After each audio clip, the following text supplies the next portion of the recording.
Let's go. Fontaine, Fontaine, Fontaine, Fontaine, Fontaine. Let the magic begin! Let's go, baby. Yo, it's been a whole ass year since Sumeru came out. And now we're finally here in Fontaine, baby. It is 7:57 p.m. right now, and I have school tomorrow. And I don't give a fuck. Okay? I don't give a fuck, man. I just want to play this right now. Right now, bruh. But anyways, enough talking. Let's play this shit. Good old caravan rebat. Now let Paimon think. What were we up to the first time we came here? Oh, Paimon remembers. Nahita's consciousness had been trapped by the doctor, but we followed the clues she left behind to help her. Ah, good memories, man. Good memories. Also bad ones too. So much time has already passed since then. And it seems Sumeru's changing for the better now that Nahita's in charge, right? Yep. Paimon just hopes this peace will last a long time. And then Nahita won't have any more new problems to deal with. Yes, but as long as we're around. Yeah, guess you're right. We somehow always find ourselves right in the thick of it. Who knows what will happen next? Come to think of it, maybe it's all because of you. Maybe you're just a magnet for trouble. Girl, you don't shut your bitch ass. I was just thinking that you might be the problem, Paimon. Huh? Me? Before Paimon ran into you, Paimon never ran into any trouble. At most, when she was super tired, Paimon got caught in some strange whirlpool and sucked out into sea. And even then, you fished Paimon out. Anyway, for Nahita's sake, maybe we should think about heading to our next destination for now. Next stop, Fontaine. Ah, look who it is. Running into you in a place Hey! like this. I can see you two still love wandering around. Hey, what's up, dude? Oh, it's Dia! Since when are we just wandering around? We're usually taking care of some serious business. Even though it may have nothing to do with our journey. But never mind that. What brings you here? I just finished a commission in the desert for a usual client of mine. Nothing too interesting. Just escorting a shipment of goods. I'm on my way to report back. That's when I saw you two all the way over there, chatting away. What were you two talking about anyway? We're preparing to leave Sumeru and head to Fontaine. Oh shit. Huh? You serious? Yep. Can't say I saw that coming. But you are travelers after all. I guess you'd never stay for too long in one place. Bumping into you like this will become a rarity. I'm starting to feel sad just thinking about it. Hey, how about I gather a few mercs to escort you two? What do you say? Thanks, but no need. Oh, Paimon had no clue you'd miss us so much.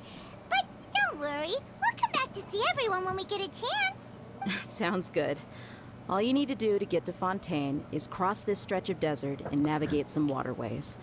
Knowing you two, I'm sure it won't be anything you can't handle. So, when are you leaving? We'll leave as soon as we finish a few more preparations. Oh, wait a sec. Paimon just remembered there are still a few dishes in Sumeru that Paimon hasn't tried yet. Oh my Now, god. where's that list Paimon made? Oh my god, wait your fat ass, bruh. God damn. Oh god. Oh shit. Nope, I feel trouble already. I see. Guess you won't be needing a going-away party or anything. It's sad enough to see you go like this. Though, now that I think about it, Sumeru wouldn't be what it is today without you.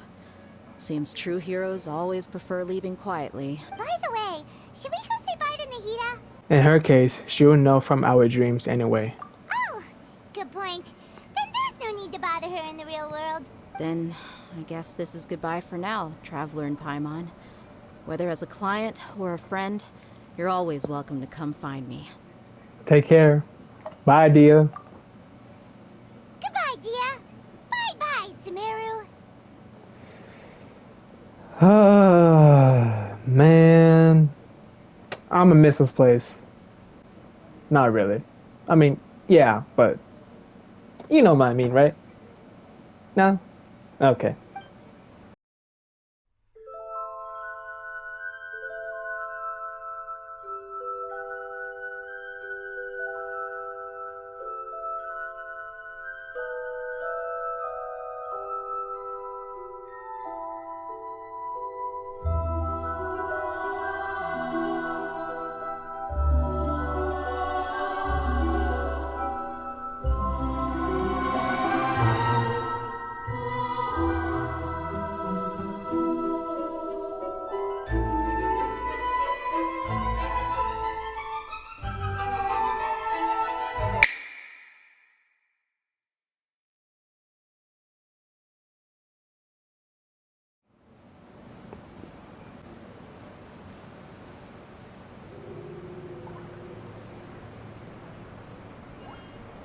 Ooh, hoo, hoo, hoo, hoo.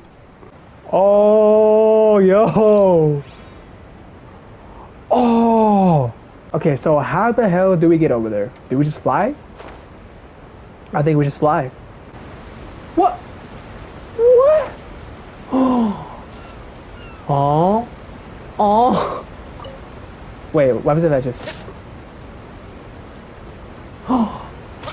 Oh, so they don't attack you.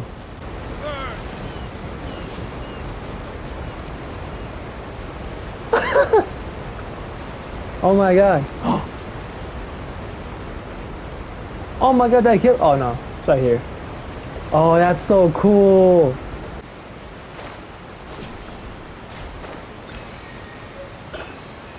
Oh shit. Wow!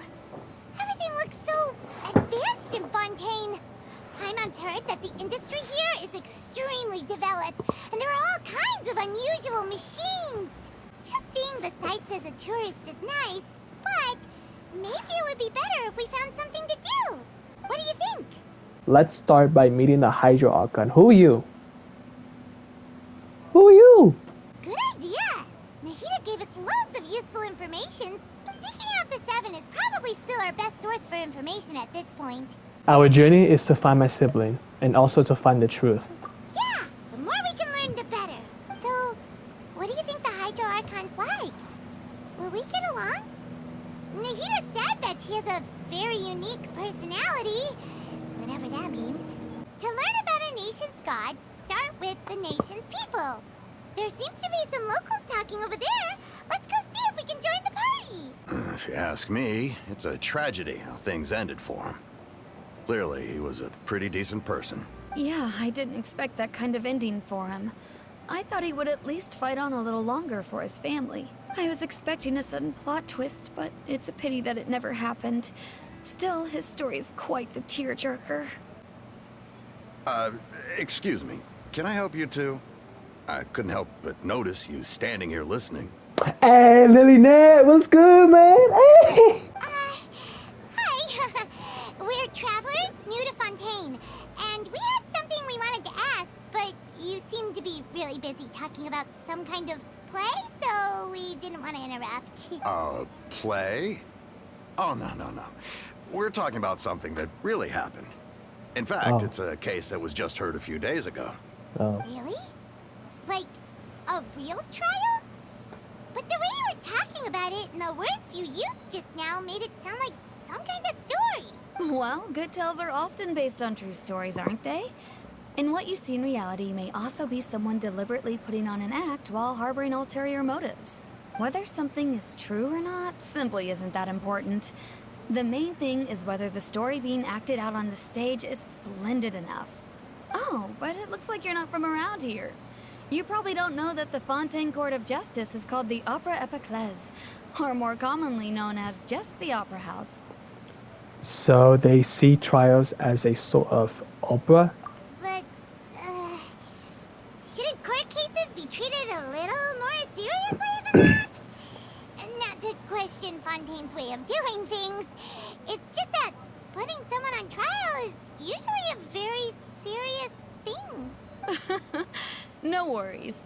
Other visitors to Fontaine have wondered the same thing. You could say that we just don't want to waste the moving stories behind those cases. And as for your worries about whether the cases are treated with due reverence, we have the absolutely just and honorable Chief Justice Neuvillette. Novillette. As well as the Oratrice Mécanique d'Analyse Cardinal, a machine created by the Archon. Between the machine and the Chief Justice, false charges and injustice are a thing of the past now. Pure trees? Is it some kind of machine too? Oh, Paimon's curious. We should check it out if we get the chance. Wait, Paimon almost forgot to ask you our question. Do you know what we should do if we want to meet the Hydro Archon? Oh, that's easy. Just go to the Opera House. Lady Farina practically lives there. You could definitely say it's her biggest passion. That's it? Just go in and say hi? I think what they mean is that they wish to speak with the Archon personally. Oh. In that case, I'm afraid it's going to be a tad more difficult. You'll have to make an appointment well in advance, and it'll depend on whether or not she has any time slots available. Making an appointment? Nah. Huh. Is the Hydro Archon super busy taking care of official stuff? Wait, didn't you say that she's always at the Opera House? No. Lady Farina seldom takes an interest with the nation's affairs. The reason it's difficult to make an appointment is simply because she's incredibly popular. Really? That's right. After all, she is the Archon. Though she may tend to get a little dramatic from time to time, people can't get enough of her. Huh. First time Paimon's ever heard of an Archon being described that way before. Mm. Wait! Paimon gets now! The Hydro Archon is kinda like a big celebrity here, right? Yeah, I suppose you could say that. Perhaps you could even say our mascot. Hang on. This is still Fontaine's Archon you're talking about. You should show some more respect. Yes, you're right. I guess I should at least try to be a little more respectful in front of visitors. Otherwise, I might get arrested and find myself face to face with Monsieur Neuvillette. Come on. Sure, there's a lot of laws here, but nobody's going to be arrested for saying something disrespectful about the Hydro Archon. Seems the people of Fontaine really like the Hydro Archon. Alright, I think we get it. Thank you! At least we now know that we can find the Hydro Archon at the Opera House. But who knows how long making an appointment will take? Guess we could have a look around the city in the meantime. Hey! What are you looking over there for? There's a girl over there. She seems standing alone for quite some time. Huh. Maybe something's the matter. She isn't going to jump into the water, is she? Oh. Maybe we better go check on her. Hello there. Excuse me. Are you alright? Huh? I'm fine. Thanks. Oh, okay then. We just noticed that you seem to be worried about something. About many things, actually. But there's nothing I can do but just keep my troubles to myself. I was just reminiscing about a place my brother and I would play when we were kids. It was just atop that hill over there. See? You're pointing at the sea. Wait, are you saying that you and your brother lived in the water? Maybe they're mermaids. Or a fantastical race from Fontaine. No, people call the waters around Fontaine a sea. It's actually just an inland lake that's filled with fresh water. And no, I can still see that hill clearly in my memories. Now, it's been completely submerged. He would skip and jump, tossing sand in the wind. The sun shone brightly, and the air was filled with the scent of the sea. But now, the water is gradually swallowing our memories. Damn. It won't be long before it swallows us. Damn. Okay, bro, you ain't too deep. Sorry. Paimon doesn't really get what you mean. I don't believe we've had the pleasure of meeting. Are you Lynette's new friends? This twink ass motherfucker. Oh, and you are? Thanks for looking after my sister. She often comes here to reminisce about our childhood, that's all. There's no need for any concern. Allow me to introduce myself. I'm Linny, and this is my sister Lynette. If I had to guess, I'd say you must be travelers from abroad. Lynette. Okay. Lenny and Lynette. Got it. Nice to meet you. Paimon is Paimon, and this is the Traveler. We just arrived in Fontaine. We were just talking with your sister. Even though we didn't really get what she was saying. I see.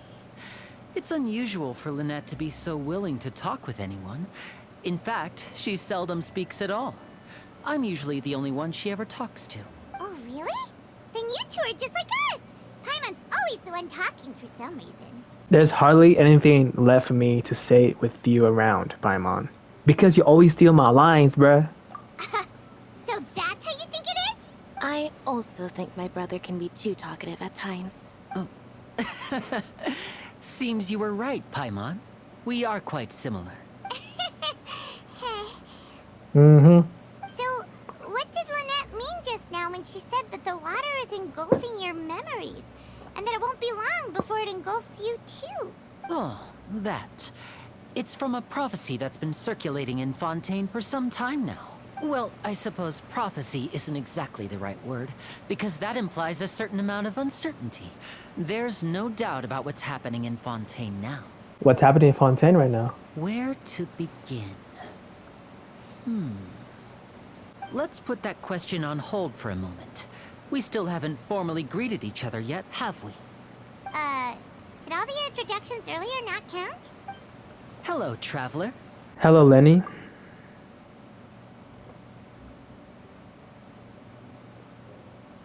And hello, Paimon. Hey! Why didn't Paimon get a handshake? You're not poking fun at Paimon, are you? Please, don't take offense. Just consider it a sort of etiquette we have here in Fontaine when making new friends. You should remember it. It might prove useful. Oh, all right then. Well, Paimon's just happy to have a local friend now.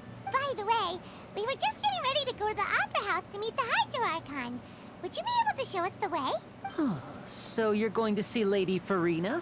No problem at all. In fact, I was planning to go to the Opera House later myself. I'll gladly take you once I finish things here. Please, follow me. You said you were going to see Lady Farina? Well, it seems Lady Farina has come to see you. Oh. Wait. Oh, wait. Wait. Oh. Oh! Just give it to me! God. Give it to me! Oh, shit. Oh, my goddamn. Oh, crap. So, she's the Hydro Archon?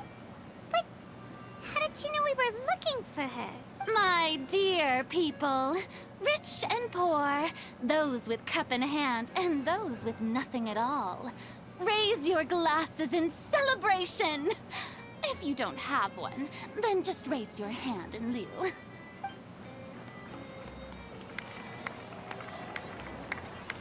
Oh, boy. As you can all see, two unfamiliar travelers have arrived in our nation. Come, let us make a toast in honor of this traveler and his companion, who have journeyed here from distant lands. Okay, why the hell do I have a feeling that this might be a trap? I mean, I doubt it, but I'm just guessing. Is she talking about us? Nobody here seems to be holding a glass. I've long heard of the turmoil and chaos you've left in your wake as you visited other nations. But I welcome you nevertheless. No, I have come to receive you personally. For what? Fear is for insignificant cowards. I am a god, and I will never entertain the notion of such meaningless wariness. What? You can be rest assured. I see clearly your sincerity. Who the hell are you calling cowards, bruh? Of course, seeking an audience with me is the most sensible thing to do. It will allow you to truly behold my power and witness my authority. Intelligent people always gather under the correct banner. I, Focalor, hereby welcome you to the nation of Hydro and acknowledge the value and significance of your trip. Now, you may rejoice in this. Well, finding the outcome was easy enough. Yeah, Paimon still can't believe it. Feels like we've only been here for a few minutes. But the Hydro Archon's entrance was, how should Paimon describe it? A little over the top? Miss Hydro Archon? How did you know we were coming? I see.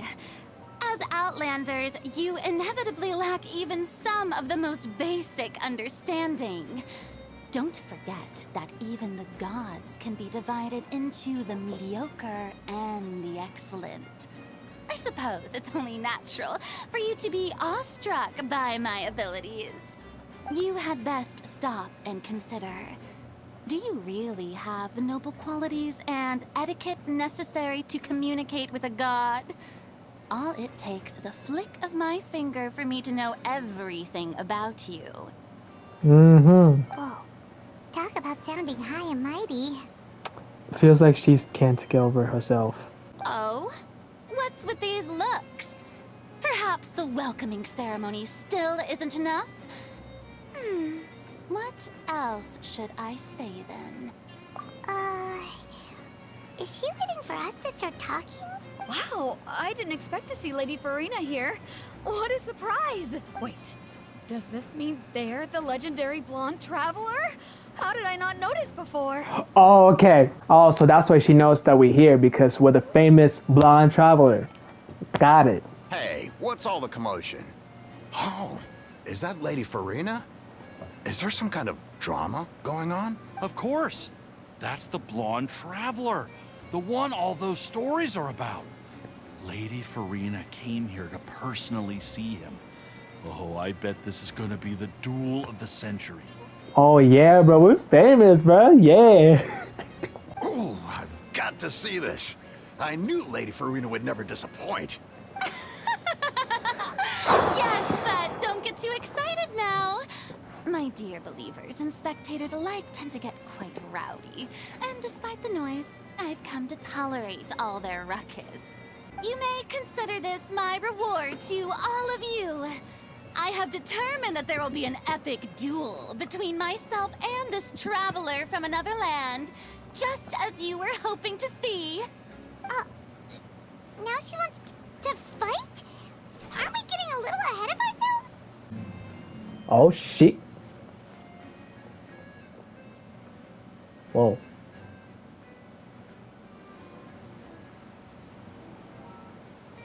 Oh. Are you not afraid? Might I remind you that this is a duel against the divine? What are you trying to do, traveler? Provoking a god in front of her people? Stand down, Clorend. I admire his bravery. Few have the courage to draw their sword against a god. He is obviously a true warrior. Unfortunately, people nowadays only crave to be thrilled, and a mere duel will not slake their thirst for excitement. Huh. Yeah, she's right. Just a duel wouldn't be all that interesting. Oh my god. Them fucking dogs, bro. Shut up. On Araneus, criminals are always requesting duels to defend their honor. They're getting a bit old, to tell the truth. You see. Then, as the god of justice, I shall face this traveler in another kind of duel. A duel in court! Oh my god, bro. You gotta be kidding me, bro. Come on. Whoa, all right. Now that'll be worth seeing. Right. This is Fontaine, after all.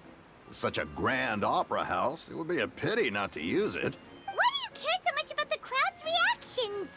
Seems you've spent a little too much time in the opera house. Besides, how exactly do you plan to have a duel in court? You mean you're going to put us on trial? And we haven't committed any crimes. We literally just arrived here. Oh, we have reason to put you on trial. It's obvious, isn't it? Obvious? According to Fontaine law, no one is permitted to release any flying objects within Fontaine city limits during the first 3 days of each month.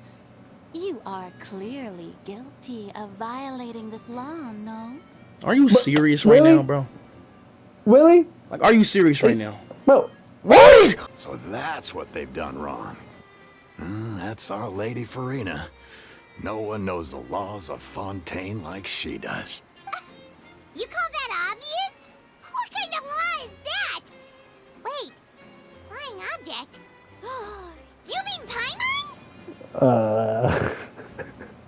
Precisely!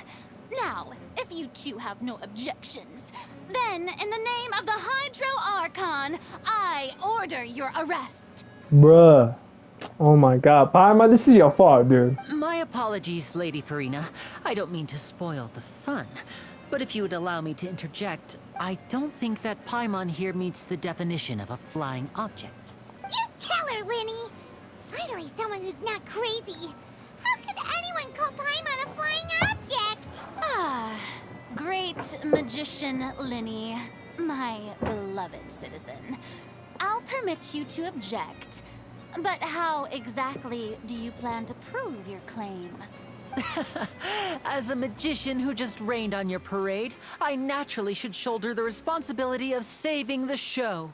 So, with such an audience gathered here, allow me to perform a trick for everyone. Oh. Oh. Wait. What? Whoa, hey, what's going on? Hey, Ta-da! what just happened? What's that on Paimon's back? Hey, when did you do that?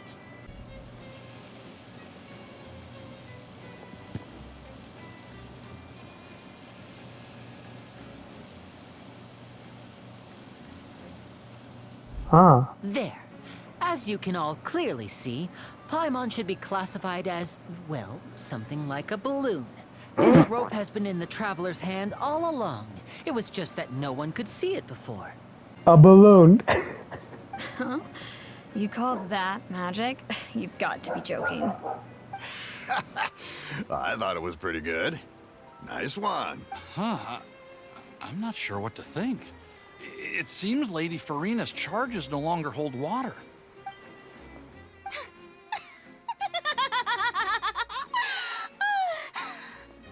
Amusing. Very amusing, Linny. Just the sort of unexpected twist that I enjoy. With you here, today's performance can finally be called complete. Performance? You see all this as a performance? In which case, consider the matter of your trial resolved. The god of justice will not bring charges against an innocent person. But when there are valid grounds, I will not only judge travelers from abroad, but even the gods of other lands. Okay, she's, okay. I look forward to seeing your upcoming performance at the Opera House, Mr. Linny and Miss Lynette. That's enough for now. Toodaloo! Okay, bye, Felicia. Damn. Oh, there they go. And just like that, she's gone. Well, that's the most unpredictable Archon Paimon's ever seen. He never even had a chance to ask her anything. But that's a problem for future Paimon. That whole scene just now was really...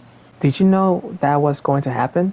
Don't mention it. I just happened to remember that there was such a law, so I did a little preparation, just in case. I didn't think it would actually come in handy. So, now do you see what kind of god Lady Farina is? Yeah, I clearly do. She's a pain in my ass. She can be a bit confusing at times, but she is still amenable to reason. Anyway, Paimon had no idea you were a magician, Linny. It sounded like you'll be performing at the Opera House, right? I just know a few simple tricks I use to make a living. Lynette is my assistant. It will actually be my first time performing on the most prestigious stage in Fontaine, the Opera House. But isn't the Opera House where criminal trials are held in Fontaine? When there are no public trials being held, the Opera House hosts a variety of other performances. To the people of Fontaine, the line between a trial and a performance can be a little blurred. And speaking of performances, I would be remiss to forego this opportunity gifted by fate. Might I invite the two of you to see my performance? My brother's always excited to make new friends. Oh, sure. We don't really have anything to do now, and we wanted to go to the Opera House anyway. I will be delighted. Splendid. In that case, why don't we go together? I'll show you the way. I just have something to take care of first. Is there any way I can help? You really mean it? Then I'll take you up on your offer. This is a magical item known as a magic pocket. Perhaps you can help me distribute them to the people here. The hell is that? Huh? What are they going to use it for? About that... You asked me before about the prophecy, right? Let me start by telling you a little more about what it entails. I'm not sure exactly when it began, but a prophecy has been circulating around Fontaine. It says that every person in Fontaine is born with sin. No matter how the Nation of Justice holds trial after trial, this sin cannot be absolved. Until one day, the water levels in Fontaine will rise, and the sinful people will slowly be drowned. In the end, the people will all be dissolved into the waters, and only the Hydro Archon will remain, weeping on her throne. Only then will the sins of the people of Fontaine be washed away. That sounds pretty gloomy. Why are people in Fontaine born with sin? What is that supposed to mean? There are lots of guesses. Some say that the ancestors of Fontaine stole the power of the seas and stirred its wrath. Others say that the people of Fontaine never heeded the first Hydro Archon's warnings and offended Celestia. But here in Fontaine, evidence is what matters. There hasn't been concrete evidence for any of these claims, so they can only be regarded as conjecture. If even the people in Fontaine don't know what sin they committed, wouldn't it be better just to ignore the prophecy completely? Why bother feeling guilty all the time? That's exactly what the people did at first. But in the last few years, the water levels in Fontaine have actually started rising. Many places have already been completely submerged, and now lie beneath the sea. Many people carry on with their lives as before and shrug it off as a natural phenomenon. But my family and I think that the people of Fontaine shouldn't ignore the possibility, which would end up sentencing them to death. Damn. We hope that at least the people who reside near the waterfront can move away before it's too late. So, we've started distributing magic pockets to them. As a magical item, these magic pockets have astonishing capacity. I'm sure they will come in handy when people are moving their belongings. Oh, Paimon gets it! It's like preparing for a rainy day! But this is more than a bit of rain. If the prophecy is true, then there is no way to prevent the disaster. Perhaps only absolute power could ever contend with such a catastrophe. But who knows? We're just tiny specks in the grand scheme of things. Now, if you'd like to help, then please give these magic pockets to anyone nearby. Be sure to convince them to take it, regardless of what they say. So you also believe in the prophecy. Keep it. I won't have any use for it. What? You mean you don't believe in the prophecy? No, I believe in the prophecy. But I also believe in another story. The story says that people once lived in the ocean. They were one with the ocean and couldn't live apart from it. But as time wore on, people desired to live on land and developed blood vessels, encapsulating the sea within their bodies. Thus could people set foot on land. So, if you ask me, when the water rises and takes us all, it'll be like we're going home. Oh, we hadn't heard that one before. But people can't live underwater. They'll die. You should probably still take it. All right, I'll take it. I guess I just feel that being dissolved into the water doesn't necessarily mean death. So you're the blonde traveler that everyone's been talking about. Yep. My apologies for not recognizing you earlier.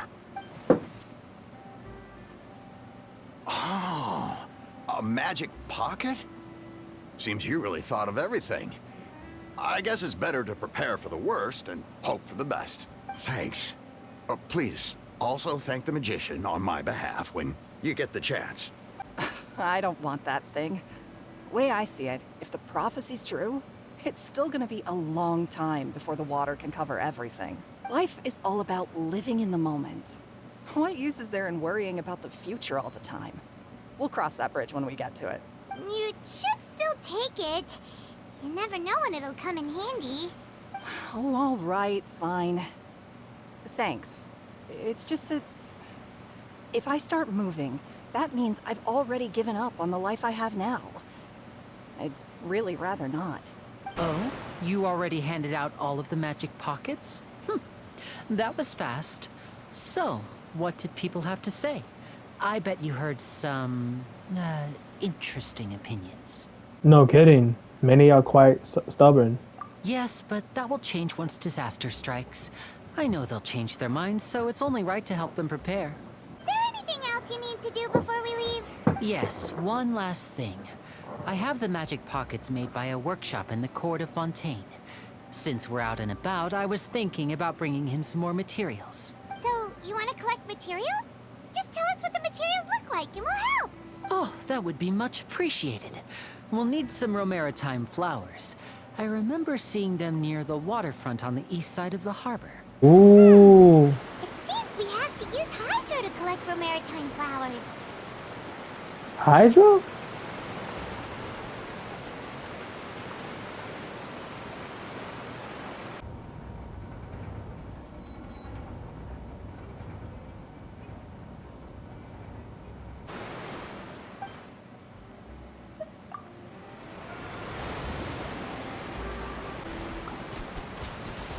Oh, oh, oh, oh, that's cool. Go! Oh, that's so cool. You made quick work of that. I can tell you're an experienced traveler. I've also finished collecting a few here. Maybe next time you'll feel like helping too, Lynette. No way. I'm in power-saving mode today. Otherwise, I fear I may not have any energy left for the performance at the Opera House. Fine. Though the performance is still a long way off. Now that we're finished here, we should get ready to head back to the court of Fontaine. So, we're going to Ooh. the court of Fontaine before we head to the Opera House? Good. Paimon wants a tour of Fontaine's largest city and try... Wait, shh. Have you noticed that person over there? The young girl. No. What's wrong with her? Paimon didn't notice anything. She's obviously a thief. Magicians and thieves practice similar methods. We divert attention, and a distracted audience is one that won't discover what you're really doing. Watch her movements carefully. Hey, man. Pretty sus, huh? Oh, he's right. Shh, keep your voice down. We need to think of a way to catch her, but it seems she's very alert. Perhaps we should split up. You two can ride the lift over there and wait up top. I bet that'll be her escape route if she tries to run. Understood. All right, let's go. This is the spot where Linny wanted us to wait. Oh, there she is. Oh, look! Isn't that her? Oh. No! Did she notice us? She started running the other direction! What should we do? Should we chase her? Our job is to block this path. The rest is up to Lenny. You're right. She might also be trying to lure us away. Nothing's happened for a while now. Paimon wonders if Linny caught the thief. Let's go find them. Yeah, let's go. Are you sure that's all she took? You should check to make sure you're not missing anything else. No, that was all. Oh, I can't thank you enough. I didn't notice a thing earlier. Anyway, I should be going now. Thanks again. Oh, were you returning what the thief had stolen? That's right. Pity I wasn't able to catch her. She distracted me by dropping the thing she stole on the ground. By the time I looked back, she was already gone. I saw the general direction she went, but Linny twisted his ankle, and I needed to make sure he was okay. Oh, did you get hurt, Linny? I'll be all right. It's just a twisted ankle, that's all. In fact, it's feeling better already. If you want to play at being a hero, at least try not to get hurt doing it. Imagine what would happen if you managed to derail our performance as a result. You're right, you're right. Sorry, Lynette. I have to admit that the thief was even more skilled than I had anticipated. But at least we were able to get the stolen items back, so it wasn't a complete failure. What a slippery little thief. Guess things turned out all right in the end, though. Linny's initiative paid off. All right, let's put this little detour behind us. We should go to the court of Fontaine now. Alright. Ooh! Hey, my dude. Yo, wait, I need to try this one. Ooh.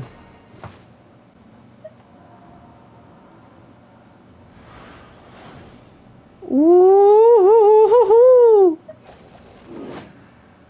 Damn.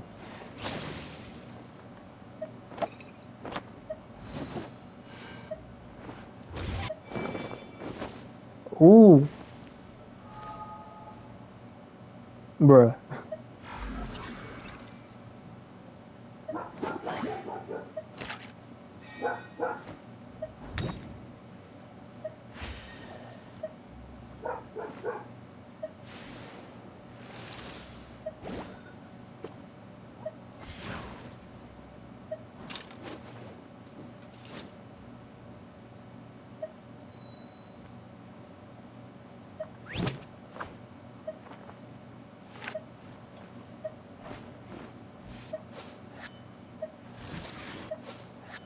God damn.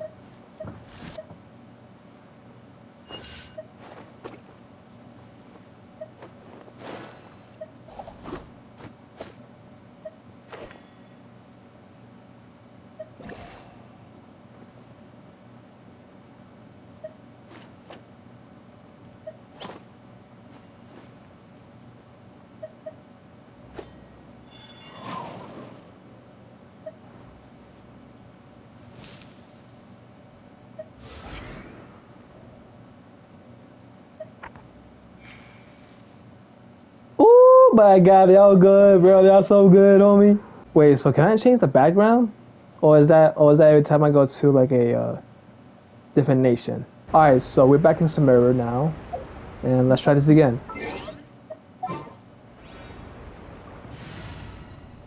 Oh, so it does change every time we go to a different nation. Okay, so I was right. Okay, so this Fontaine and here's Sumeru, the desert. Wait, hold on. I just want to know.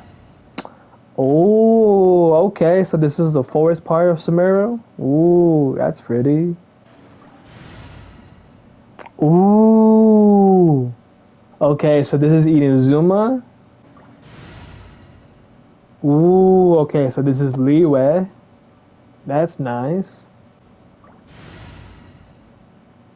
Ooh, this is, oh, I love this one, dude.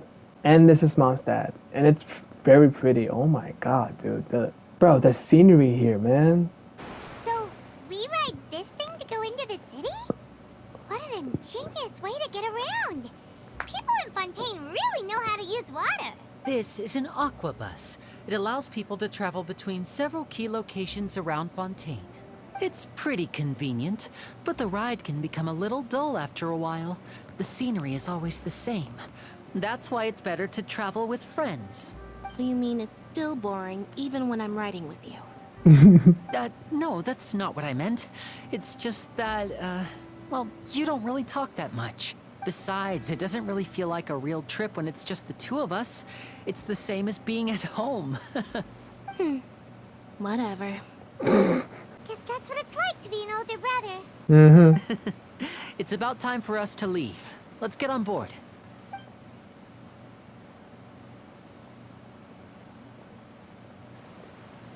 Who's that? Oh, Charlotte, what's up, man? Charlotte, what's good, bud?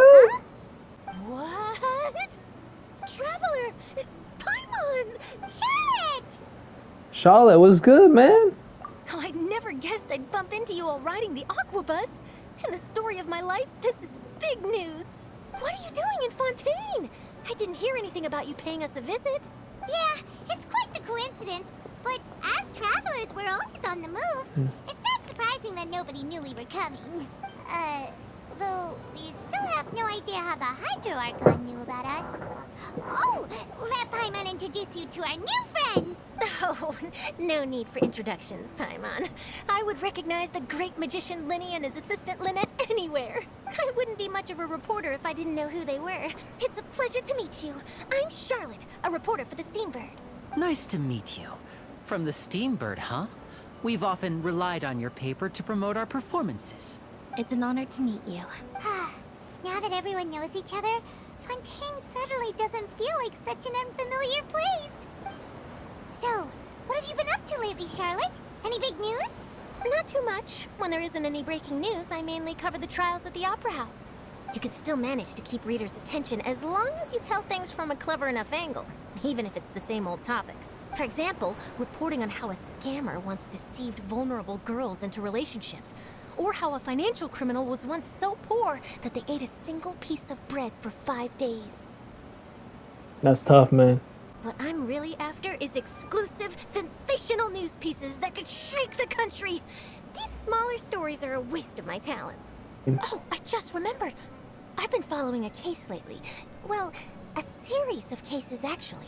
You mean the serial disappearances of young women case? Okay. That's right. These stories are the talk of the town right now, and it's probably the most mysterious case we've ever seen.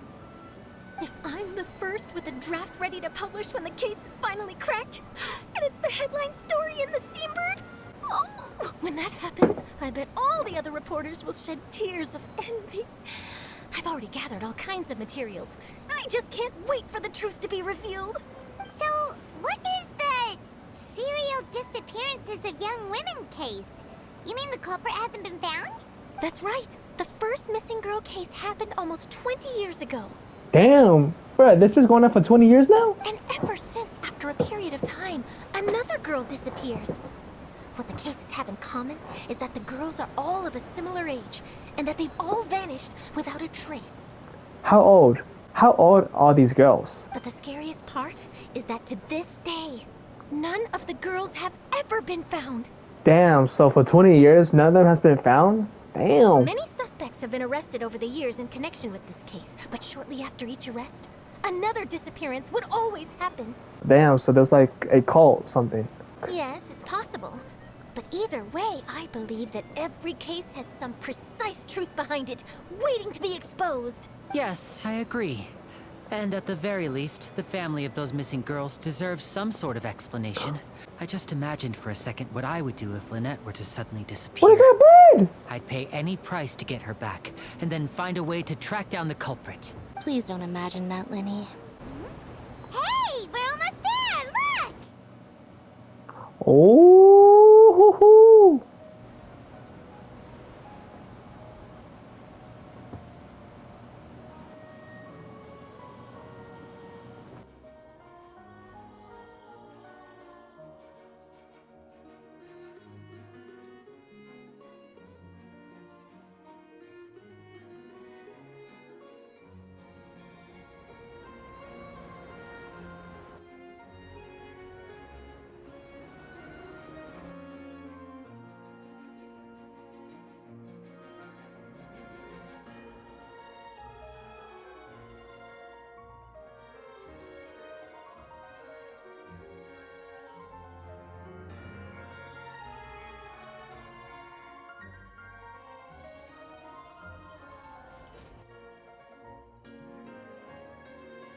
Well, I really enjoyed chatting with you.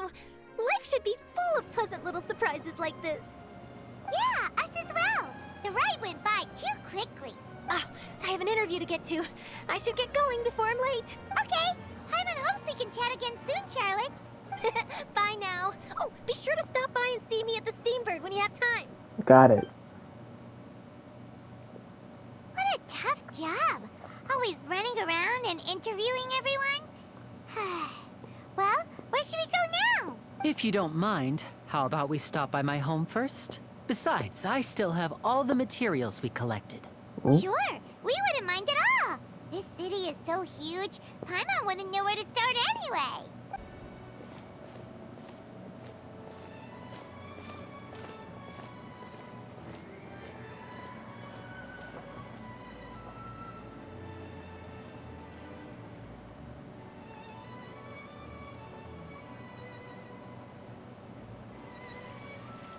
Yo, this is amazing, dude. After a whole ass year, we finally made it, bro. Yes, sir.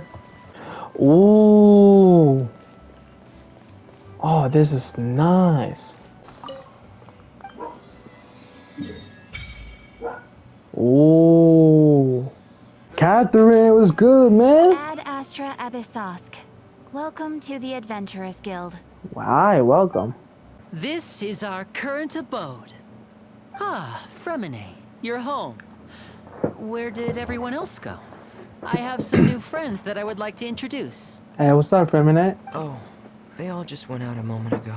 I see. Everyone is getting busier now that Father will be returning soon. I suppose that can't be helped. Allow me to introduce you to my little brother, Fremine.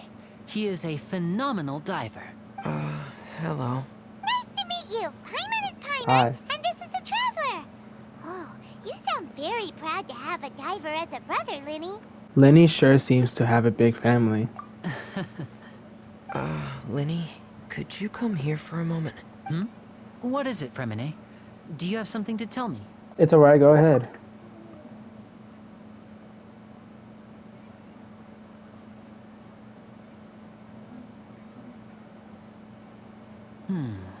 Okay, I see.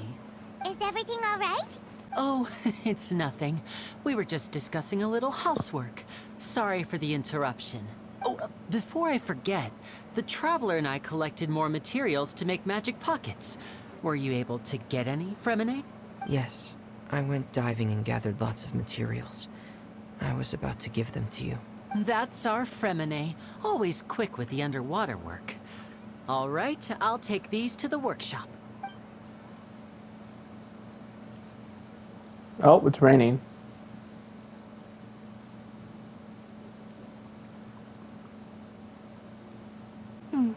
Looks like rain. Oh, you're right.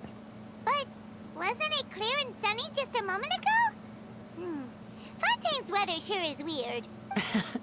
I'm afraid that's just how it is here. It often rains on days where there are trials being held in the Opera House, but don't worry, it'll clear up soon enough. What's wrong, Fremine? There's a legend about the rain that I tend to believe. It's said that a dragon of water once resided in Fontaine. Though we don't know where the dragon went, every time it weeps, the skies will cloud up and pour out rain. When I was a child, my mother told me that if I wanted to go outside and play, I should yell toward the sky at the top of my lungs. Hydro Dragon! Hydro Dragon! Don't cry! Could that Hydro Dragon be the elemental dragon of Fontaine? If it's an elemental dragon, then having the power to make it rain wouldn't be very unusual. Let Paimon try something. Hydro Dragon, don't cry! Doesn't seem to be of any use. It is just a legend after all.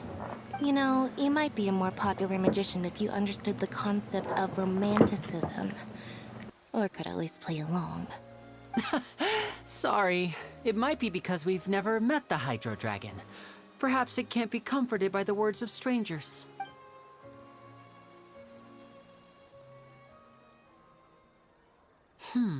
It rained for longer than I suspected. Oh, it's already getting late. Was there something you needed to do, Linny? Yeah, some preparations for the show at the Opera House. I need to find a way to catch the last aqua bus of the day. On the day of the performance, just ride the aqua bus to the island of Aeneas. I'll have Lynette meet you at the fountain in front of the Opera House. Sounds good. Oh, are you leaving now? What is it, Fremine? I'm in a hurry. Oh, I get it. You feel nervous delivering the materials for the magic pockets, is that it?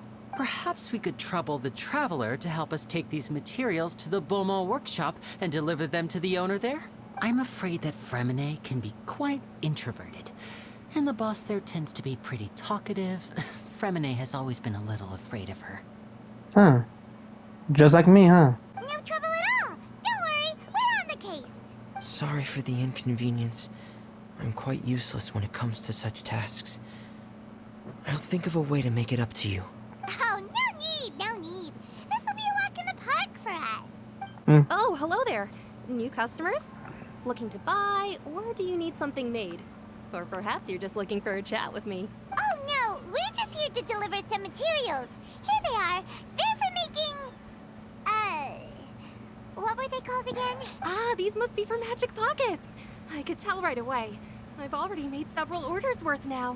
Do we need to pay? No need. They've already prepaid several batches worth. When they told me what they'd be using them for, I even offered them a discount.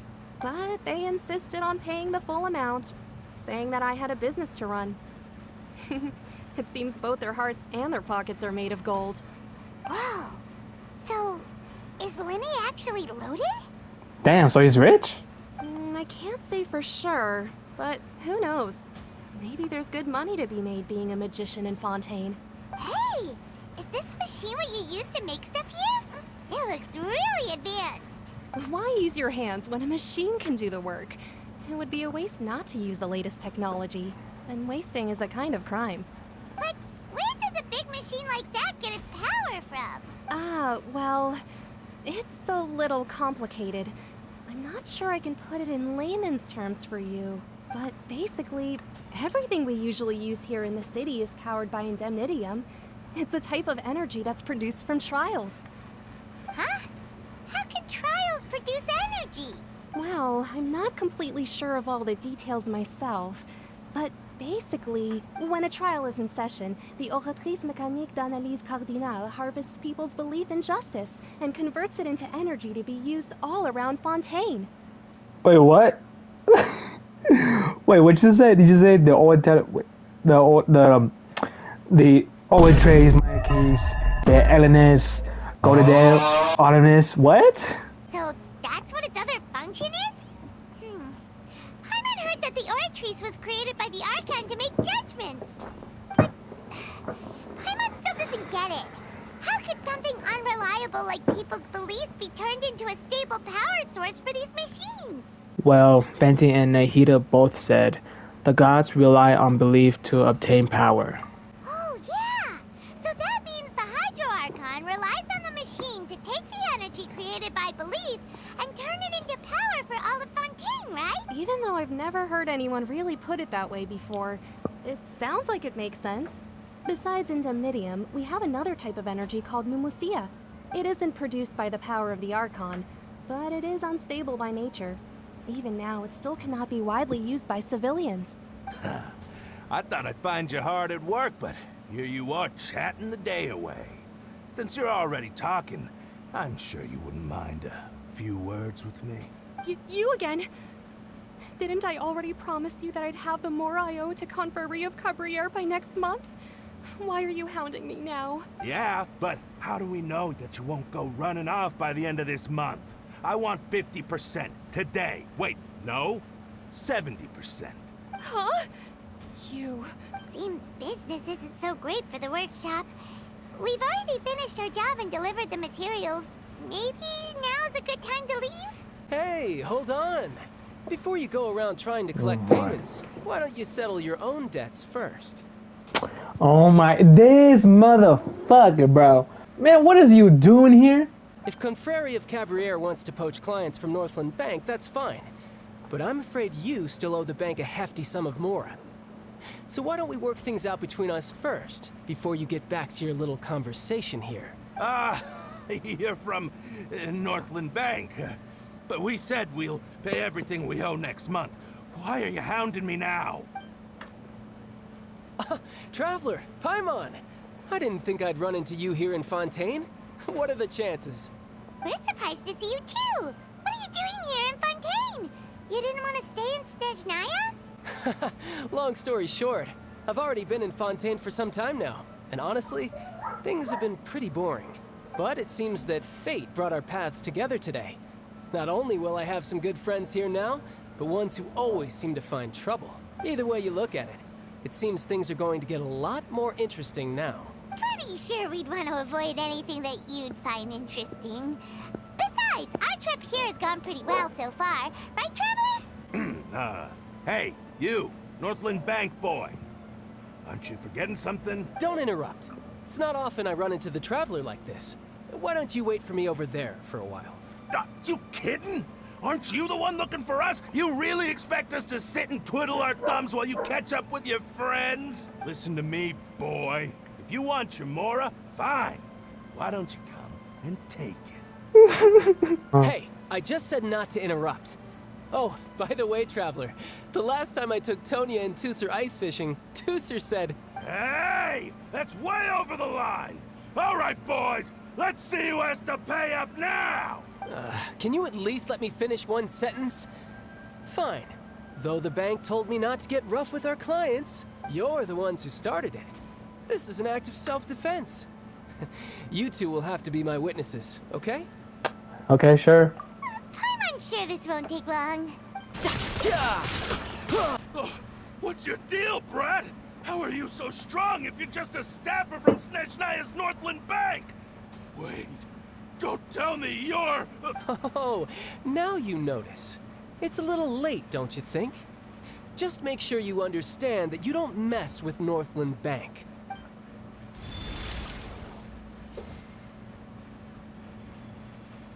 Huh? Wait, what? Now's my chance! Oh! Damn. Huh. That was weird. What just happened? I'm not sure. It's as if I suddenly lost control of my hydropowers when I needed them. Maybe there's something wrong with my vision? Strange. How could that happen? First time Paimon's ever heard of someone losing control of their vision. Never mind. It doesn't matter. If I want to stay sharp, I shouldn't be relying too much on my vision anyway. Besides, I always have my delusion in case I need it. You better not use your delusion too often. So what are you doing in Fontaine, child? And don't say it's work for Northland Bank. Well, I guess it's because I've been in a bad mood lately. Huh? What kind of reason is that? Wait, since when do you feel down about anything? I don't know. Maybe I still have a lot to learn about myself. But recently, there seems to be some sort of restless power stirring inside of me. And I don't know why, but every now and then I feel like I'm in a terrible mood. Maybe you losing control of your vision just now is connected with that power you're feeling inside. That is a possibility. So, about this power, do you have any idea where it came from? I can't remember if I ever mentioned it before, but when I was 14, I fell into some unknown abyss. It was during that time I learned nearly all of my abilities. The one who took me under her wing and taught me was named Skirk. She was always quiet and very mysterious. Nobody knew where she came from or what she had been through, and she was always very strict when teaching me combat techniques. One time, I asked her why she was willing to take me on as an apprentice. From what I could make of her answer, it was because I had awakened it, and traces of it remained on me. She said that all my combat training would be useful in the future. But what is it? What did you awaken? She never explained that, but my guess is that it's related to a dream I saw when I had just fallen into that abyss. In my dream, I was in the deepest depths of the sea, and the boundless seabed was all around me.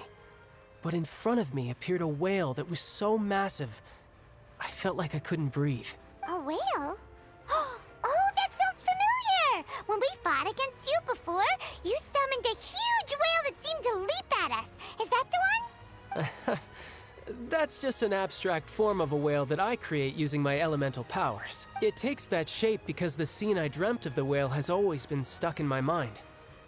I'll never forget it. So you used the whale as inspiration for one of your moves? Huh. Seems a little twisted to Paimon. It's very possible that that power inside of you is connected to your incidents in the abyss. So why don't you just go ask your master? Maybe she knows the answer. You make it sound so easy. Ever since the incident I experienced there, I've never stopped searching for Master Skirk and that unknown abyss. But it's been years now, and I've still found nothing. There isn't even a trace of the place where I remember falling into the abyss. Oh, it sounds like some kind of ghost story. Yeah, I'm out of leads at this point, but there's nothing more I can do. It seems that strange encounters in this world tend to be elusive like that. Oh, seems the time really flies when I'm talking with you. I just remembered I have somewhere else I need to be. What? More work for the Northland Bank? No, it's more of a personal appointment. Lately, I've been sparring with some of Fontaine's official champion duelists whenever I'm feeling bored. Official champion duelists? You mean it's their their job to duel? Yep. In Fontaine, before a criminal goes to court, they're given one chance to defend their honor by requesting a duel with an official champion duelist. The champion duelists are all powerful fighters selected from among the nation's best. And the duel itself is a no-holds-barred fight with no specified stopping point. So engaging in such a duel is regarded as a symbol of defending your honor. If a criminal manages to win the duel, they'll be acquitted. But if they lose, they'll have no choice but to stand trial. And the worst-case scenario is that you're simply killed in the duel. Oh, okay, we get it. Okay, get it. Alright. Though it's rumored that Fontaine has a death penalty, from what I can tell, no one has ever been officially sentenced to death. Really? So really, the only people who opt to duel are those who have suffered a grave injustice in being accused, or those who greatly value their honor. Otherwise, why gamble with your life? So, do many people actually get out of their trials by winning the duel? Apparently, it's exceedingly rare for anyone to actually win. Fontaine probably enacted this system as a way to show that the nation respects the honor of its citizens. Besides, none of the champion duelists are to be trifled with, which is exactly why I was itching to face them as soon as I got to Fontaine. Apparently, the one I'm meeting today, Clorinde, is the strongest of the champion duelists. I had been asking her for some time before she finally agreed to face me today. Well, that's child for ya. Paimon feels like we heard that name somewhere before. Clorinde. Huh. When we met the Hydro Archon. Oh, before I forget, I want you to have this. Your vision? Your vision? You're seriously just giving it away? Oh, so that's why you don't have your vision in that trailer? Because you gave it to us? Oh. But why? I'm just worried that it could become uncontrollable again. I'd be pretty upset if it got in the way of my duel. So, I think I'll be better off without it for now. Besides, I just need you to hold on to it for a short while. I'll come retrieve it when I have some time later. Paimon knows what you're up to. You just want an excuse to come talk to us again, don't you? Whatever gave you that idea? I'll be in touch later. That sneaky guy. He said he's been feeling down lately, but he seemed the same as ever to Paimon. Well, seems we don't have much to do for now. We might as well walk around and see the city before Lenny's performance.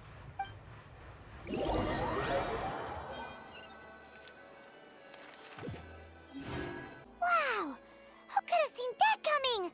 The reporter who was barely around for most of the story was the murderer all along! Hey, don't blur it out loud, Paimon. It's rude to spoil the mystery for everyone else. Sorry. Paimon was just surprised, that's all. Whew. Paimon never saw that twist coming. The murder mystery novels here are amazing. The whodunits here in Fontaine are a lot different than the light novels you see from Yai Publishing House. Both have their merits, but Paimon thinks this style of novels are more, well, novel. It's so exciting to reach the moment when the mystery is uncovered, especially in the one Paimon was just reading. You should buy a copy and read it too. I'm good. You already spoiled who the murderer is. Oh, sorry about that. Paimon will be more careful next time. Hey, shouldn't we be heading to the Opera House to see Lenny's performance soon? It's almost time for the show to start, so we should get going. Whoa, now this is fancy! The Opera Epiclese. What a place to hold a performance! No wonder Lenny and Lynette were looking forward to it. Huh, looks like there's a lot of people standing around the fountain up ahead. Oh, Archon, please bless us with a bright and healthy child. We pray. I don't know why you always feel the need to ask so much. I'll be happy as long as our child is healthy and lives a peaceful life. I guess if they're our kid, then there's no doubt they'll turn out smart. Oh, that's cute. Maybe this is one of the customs in Fontaine. There sure are a lot of couples here. Vache. Who's that at? Who's that at? What's wrong? Vache. Vache. Alice, that's you? Alice, that's you, man? Yo, Alice, that's you? Hold up. No, Paimon didn't say anything. Are you hearing things? Strange. Whose voice was that just now? Welcome to the Fountain of Lucine. All the water flowing through Fontaine converges here. It's customary for newlyweds to come here and wish for children. Lynette! You scared Paimon! Lenny asked me to wait here for you. Right. By the way, Lynette, I seem to hear a faint voice just now. What do you mean? There are a lot of people here right now. It seemed as if the voice was coming from the fountain. Hey, you're not trying to scare Paimon, are you? Besides, it's the middle of the day. It's not the time for eerie things. I'm not joking around, Paimon. God damn. I see. I might be able to tell you something that could help explain the voice you heard. In fact, you might not be imagining things at all. I suspect that what you heard is a result of your hypersensitivity to the hydro element. Others in my family have had similar experiences. It's because of his sensitivity to the hydro element? But what would hearing a voice have to do with elemental power? When do you cry, Paimon? Wait, what? What does that have to do with anything? Just answer me. When do you cry? When Paimon's really sad? Oh, and when Paimon's super happy. Oh, and also when Paimon's really, really scared. Then you should understand that tears contain your most intense emotions. Like I just mentioned, the Fountain of Lucine is where all the flowing water in Fontaine converges. Even the tears that fall to the ground will eventually gather here. So maybe what you heard was the intense emotion coming from someone's tears. That's an interesting explanation. I'm not sure whether I buy it though. So, what did the voice say? It seemed to be calling out someone's name. Huh. If you were hearing their emotions, then Paimon wonders what happened to them. Rather than worrying about them, we should worry about my brother first. Don't let that calm look of his fool you. He tends to get pretty nervous just before a performance.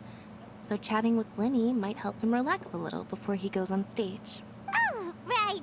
That makes sense. Let's go in and see Lenny. Traveler and Paimon, good to see you.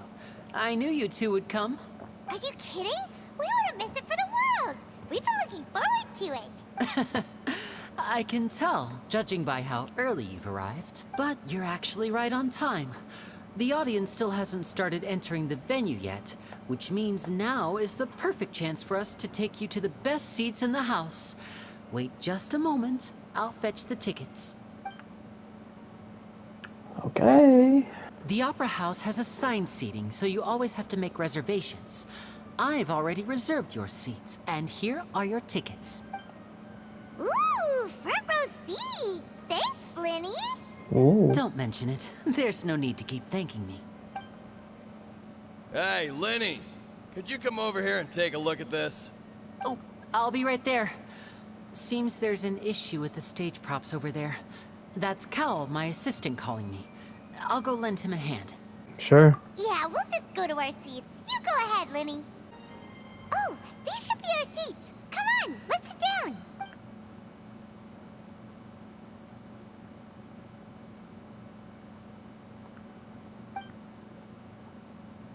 Do I know you? Do I know you? Hey, Traveler. Maybe we should strike up a conversation with the person next to us. Since we're sitting together and the rest of the place is practically empty still. It's kinda awkward if we don't say anything. Isn't that usually your job?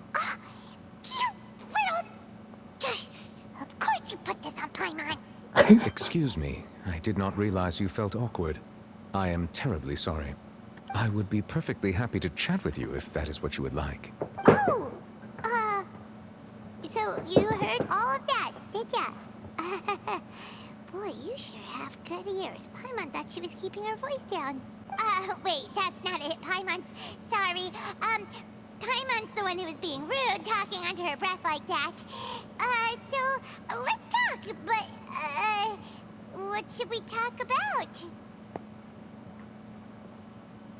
This is getting even more awkward. Oh, Paimon's got it. You're also here early and sitting in the front. Are you a friend of Linny's too? A friend, you say? Well, if Mr. Linney would like to be my friend, I would be more than happy to reciprocate. Oh, so you're not friends with Linny then? Oh, this is getting more awkward by the second. Paimon nearly forgot to make her introduction. Nice to meet you. Paimon is Paimon and this is the Traveler. We just arrived in Fontaine. It is an honor to meet you two. I have heard of your deeds across Tevat.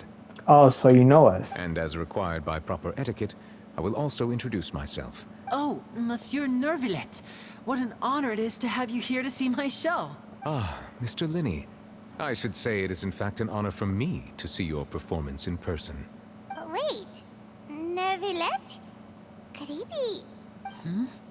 I saw you all chatting just now, but it seems you still don't know who Monsieur Nervillet is. Allow me to introduce you to Fontaine's Chief Justice. That seat is always reserved for him. It wouldn't be too much to say that he's the symbol of justice and honesty here in Fontaine. Of course, man. Sorry for being so rude just now. Paimon had no idea you were such an important person. No offense taken. Being Chief Justice is merely what I do for work.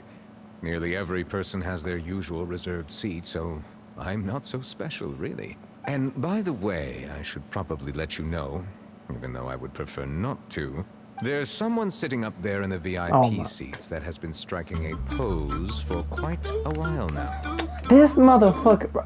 I believe she is trying to give you a most elegant and impressive first impression. I swear to God, she's even worse than Fenty. So I think you should take notice of her sooner rather than later. Otherwise, she may become flustered. Mm-hmm. Oh, stop with that. Huh? Oh, it's Farina, the Hydro Archon. Huh. She sure has a smug and satisfied look on her face. Guess she has no idea that you saw right through her act. Very good. That is for the best. No need to pay her any more attention. We may now enjoy the show. Huh? So is this what things are like between the Chief Justice and the Hydro Archon? All right, please wait just a moment longer. I've pretty much finished my preparations, and the performance will start as soon as the audience has made their way to their seats. Yay! The show's finally about to start! Paimon can hardly wait! Paimon's never seen a real live magic show before!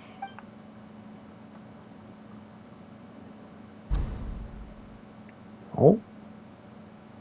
Ooh, they're dimming the lights! The show must be starting! Well, shut up, Paimon. Sorry. Paimon will try to stay quiet. Welcome, one and all, to the Opera Epiclese. I am the star of today's show, Linny. And over here is my sister, Lynette, who will be working as my wonderful assistant. Please, let's give her a warm welcome. Hello, everyone. I know she may seem to be a little sleepy right now, but that's just a sign that she's nervous. Whatever.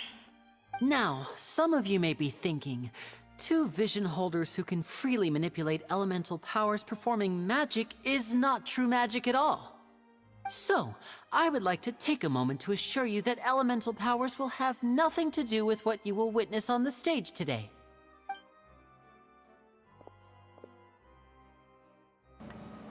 Both Lynette and myself have removed our visions for the show.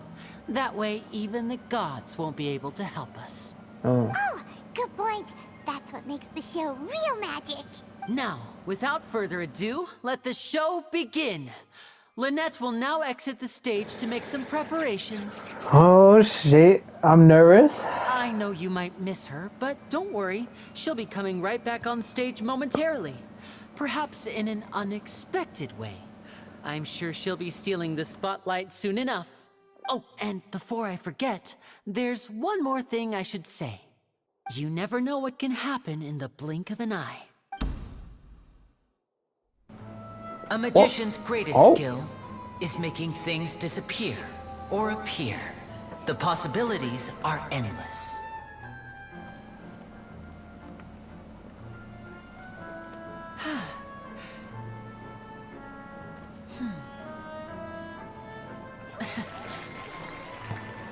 Okay. Huh?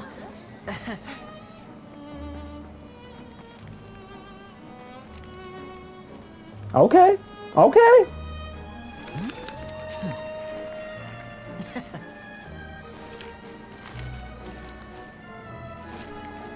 But this isn't what you came for. These little tricks, you've seen them all before. So it's time for something truly extraordinary, don't you think? This one's a little tricky. Oh. Oh. Okay. Using this water tank, Oh. I shall make my sister vanish completely. Okay. Right before your very eyes. Oh, there she is.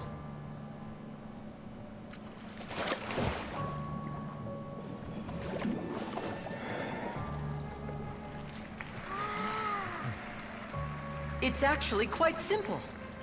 She'll just turn into air bubbles and float right out of the top. Okay. Oh no! What I happened? told them to check all the props carefully. With the lid on, even air can't escape. An amateur magician would be getting very nervous right around now. Luckily, it's me on stage, so let me show you what a true virtuoso can do.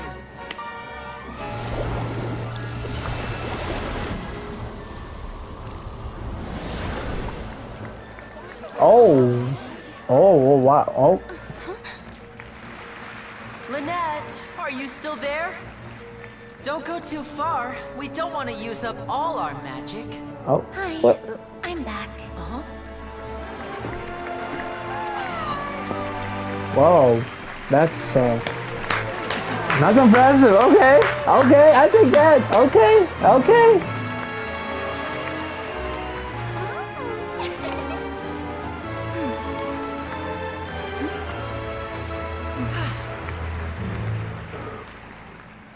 Okay. Whoa! What in the world just happened? How did he do that? Paimon didn't see him do anything. Wasn't Lynette inside the water tank? How did she disappear and then reappear out of nowhere? What a show.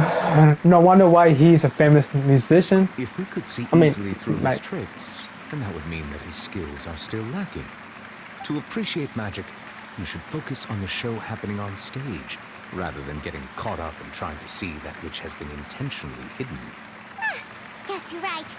Paimon couldn't believe her eyes when Lynette reappeared. Amazing! Thank you everyone.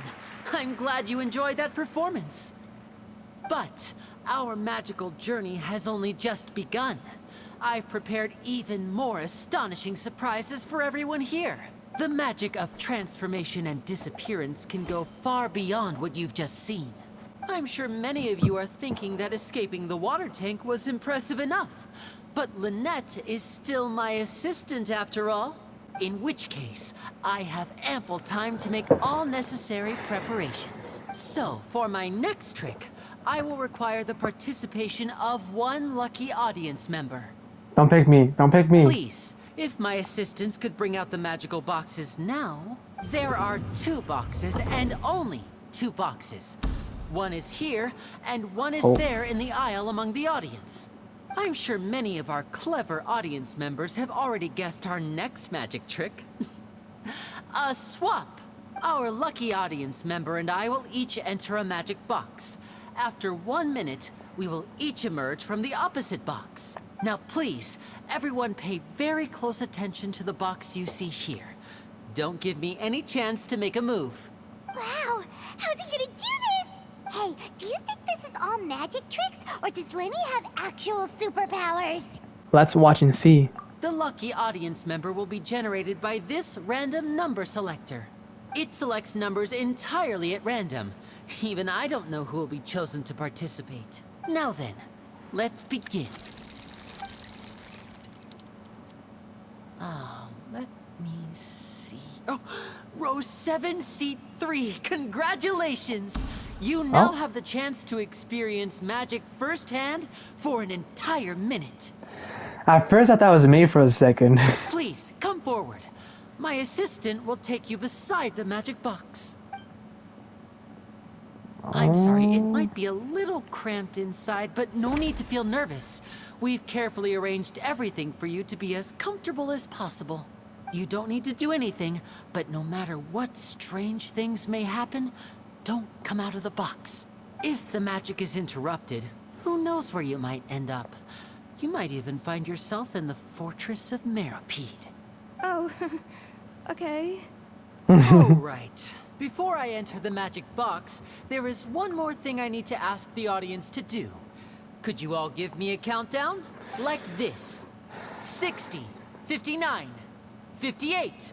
Just keep counting down. 56, You can go a 55, little faster or slower if you like. I 3. won't be able to see anything in the pitch black box, so I'll be relying on your voices to know when time is up. Oh, and no tricks now. If you quickly count from 60 in just 30 seconds, then I'll be in a tough spot.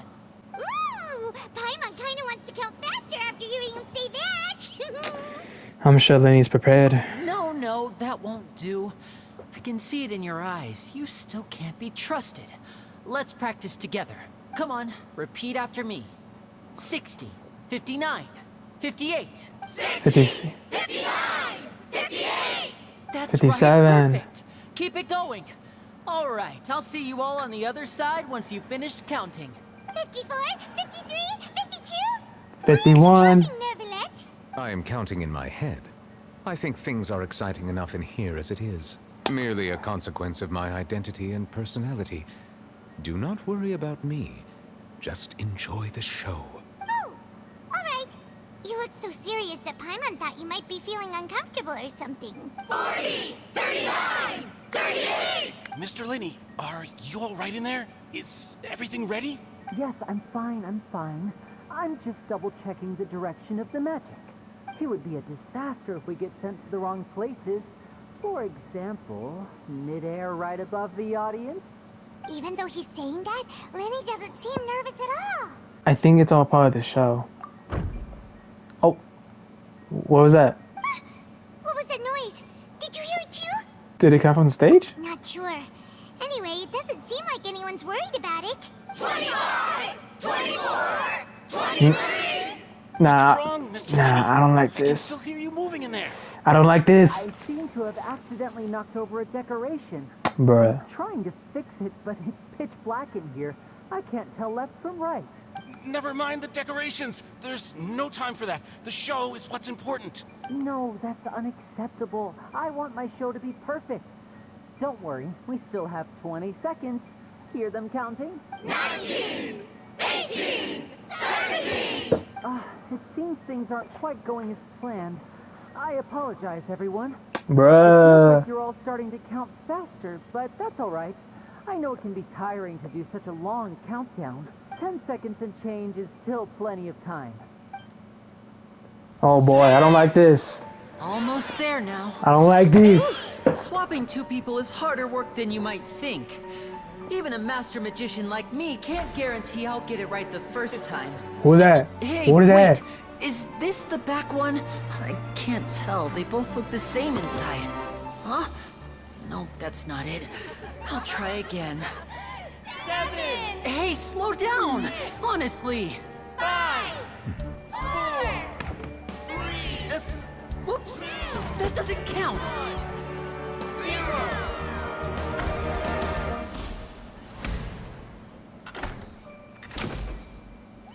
Who's that? Ta-da! Oh.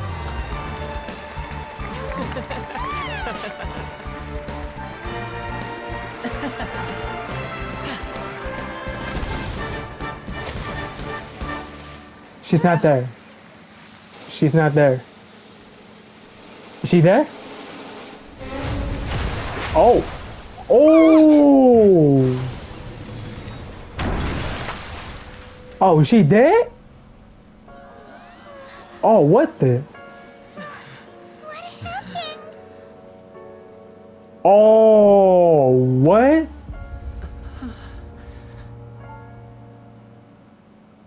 Was that part of the show? Is this part of the show? Mr. Lenny, you're going to use magic to fix the stage now, right? What happened? Oh no. Maybe this isn't part of the show. The girl was still in that box, right? This performance is over. Medical staff with me. Guards, secure the scene and detain all the performers. Seal the exits. No one is allowed in or out at this time. Really? Yes, that's right. If this was just an accident, then we must investigate the cause. But if this was all part of some scheme, then those accountable will not escape the judgment of the God of Justice. No need to be alarmed, you two. We'll get to the bottom of this soon enough. Are you kidding me? Well, someone actually died? Unfortunately, the person who is in the magic box has been pronounced dead. Damn. His name was Cowell, one of the assistants in Linny's magic troupe. Damn. Apparently, the fireworks on stage ignited the ropes that were suspending the water tank, which then caused the tank to fall onto the stage. As of now, we are still not sure why we found Cowell in the box, rather than the guest from the audience. And after an initial search of the area, the guards have confirmed that the girl is nowhere to be found. It appears that this incident was not merely some mishap with the performance, and there are many indications that it is connected with the case of the serial disappearances of young women. Oh. The serial disappearances case? That's the case that Charlotte mentioned before. And to pull it off like this, in front of the audience, including the Archon and Chief Justice. I know the truth. I can see through the whole thing. Really, using such a shallow and obvious mystery as his finale. Did he really underestimate us that badly? I say that our powerful magician, Mr. Linny, is now the prime suspect for the serial disappearances case. Huh? Huh? Why me? This whole thing was an accident. Oh, this all occurred during your magic show, did it not? The missing girl disappeared after being chosen, did she not? The deceased is one of your assistants, is he not? Now that I think about it, that whole speech about magicians making things disappear was nothing more than a provocation, a bald-faced challenge. That can't be right. How can Linny do this? He was in the box on the stage the entire time. We can even hear his voice. Besides, before the show, he told us that he would like to catch the criminal behind the disappearances. He couldn't possibly mean catching himself. It's hard to believe all of this happened during the show. Save discussion for a later time, please. Lady Farina, may I assume that your comments just now constitute an accusation against Mr. Linny and his associates, and that you are pressing charges? I just think that I think it might be a little early to talk about formally pressing charges. But what Lady Farina said just now makes perfect sense. Looks like she's gonna personally deliver justice. A kidnapping and murder carried out under the cover of a magic show. Lady Farina said it all. I mean, of course, my dear people. But what excites me even more than the obvious truth before our eyes is the opponent I'll be facing. That's right. I mean you, Traveler. You'll support Linny, won't you? After all, he was the one who helped you the first time we met. I trust Lenny. Then there's no problem at all. You know, the Traveler and I already had a duel the first time we met. But with Linny's help, our little duel ended in a draw. But draws really are the most boring possible outcome. So, no more draws. Between the two of us, there must be a clear winner and loser. And what better place to hold such a riveting showdown and decide the true victor than here, on the grandest of stages, the Opera Epiclese. It wasn't a draw. She obviously lost last time. Yeah, no shit. I understand. Charges have now been pressed, and as such, a trial is in order. Well, Traveler, seems Lady Farina has set you in her sights. But putting her dramatic rhetoric aside for a moment, I would like to ask you, are you willing to act as Mr. Linney's attorney and defend him in this case? Yes, I am. Very well. The trial will be held a day from now in the Opera House. Both sides may investigate the scene to build their cases and search for the truth. Linney and his troupe are all potential suspects, and shall remain within the Opera House. The audience may begin to leave in an orderly fashion once they have been cleared by the guards. A day isn't that long. Let's see what kind of case this big shot outlander can build in such a short amount of time. Stupid!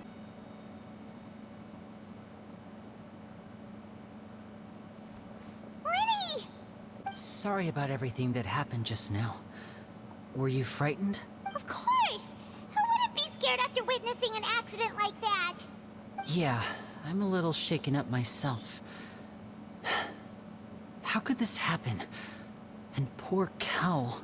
I know you already claimed that you would defend me, but now it's just us talking.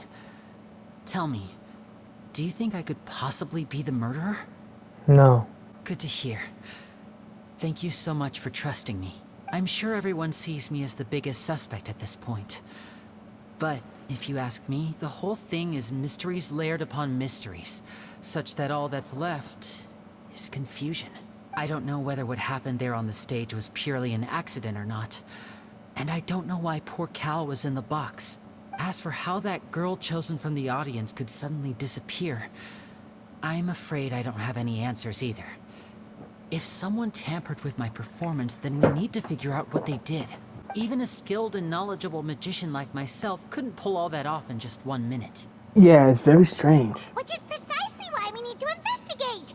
As this book says, the impossible could not have happened. Whatever happened must have been that. Man, Palma, where'd you get those glasses and mustache from, boy? Boy, you look like one of those nerd.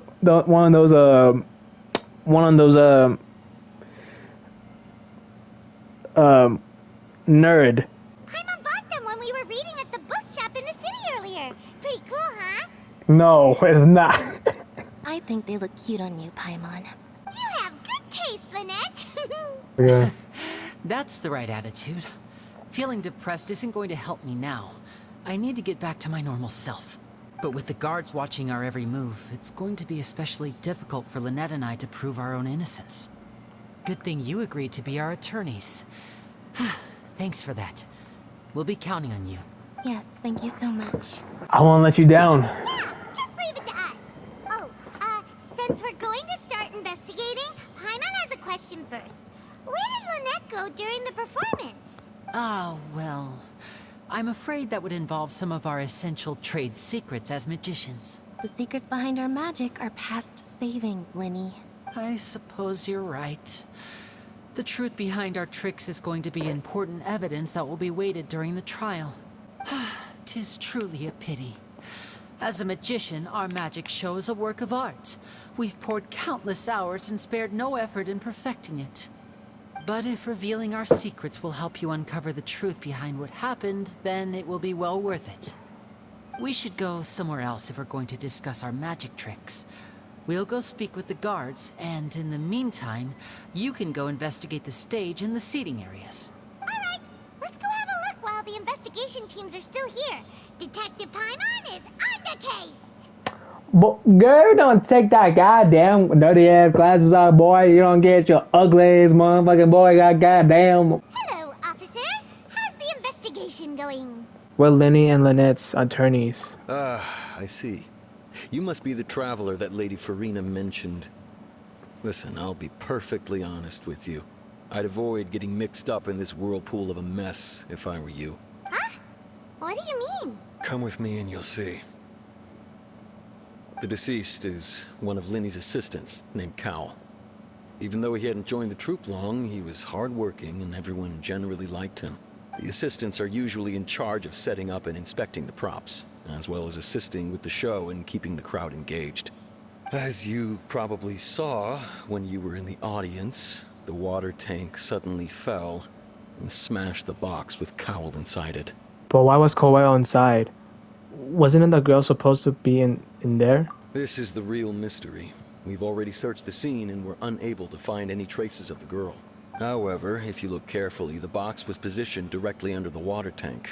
The ropes holding the tank were then burned by the pyrotechnics on stage, causing them to snap.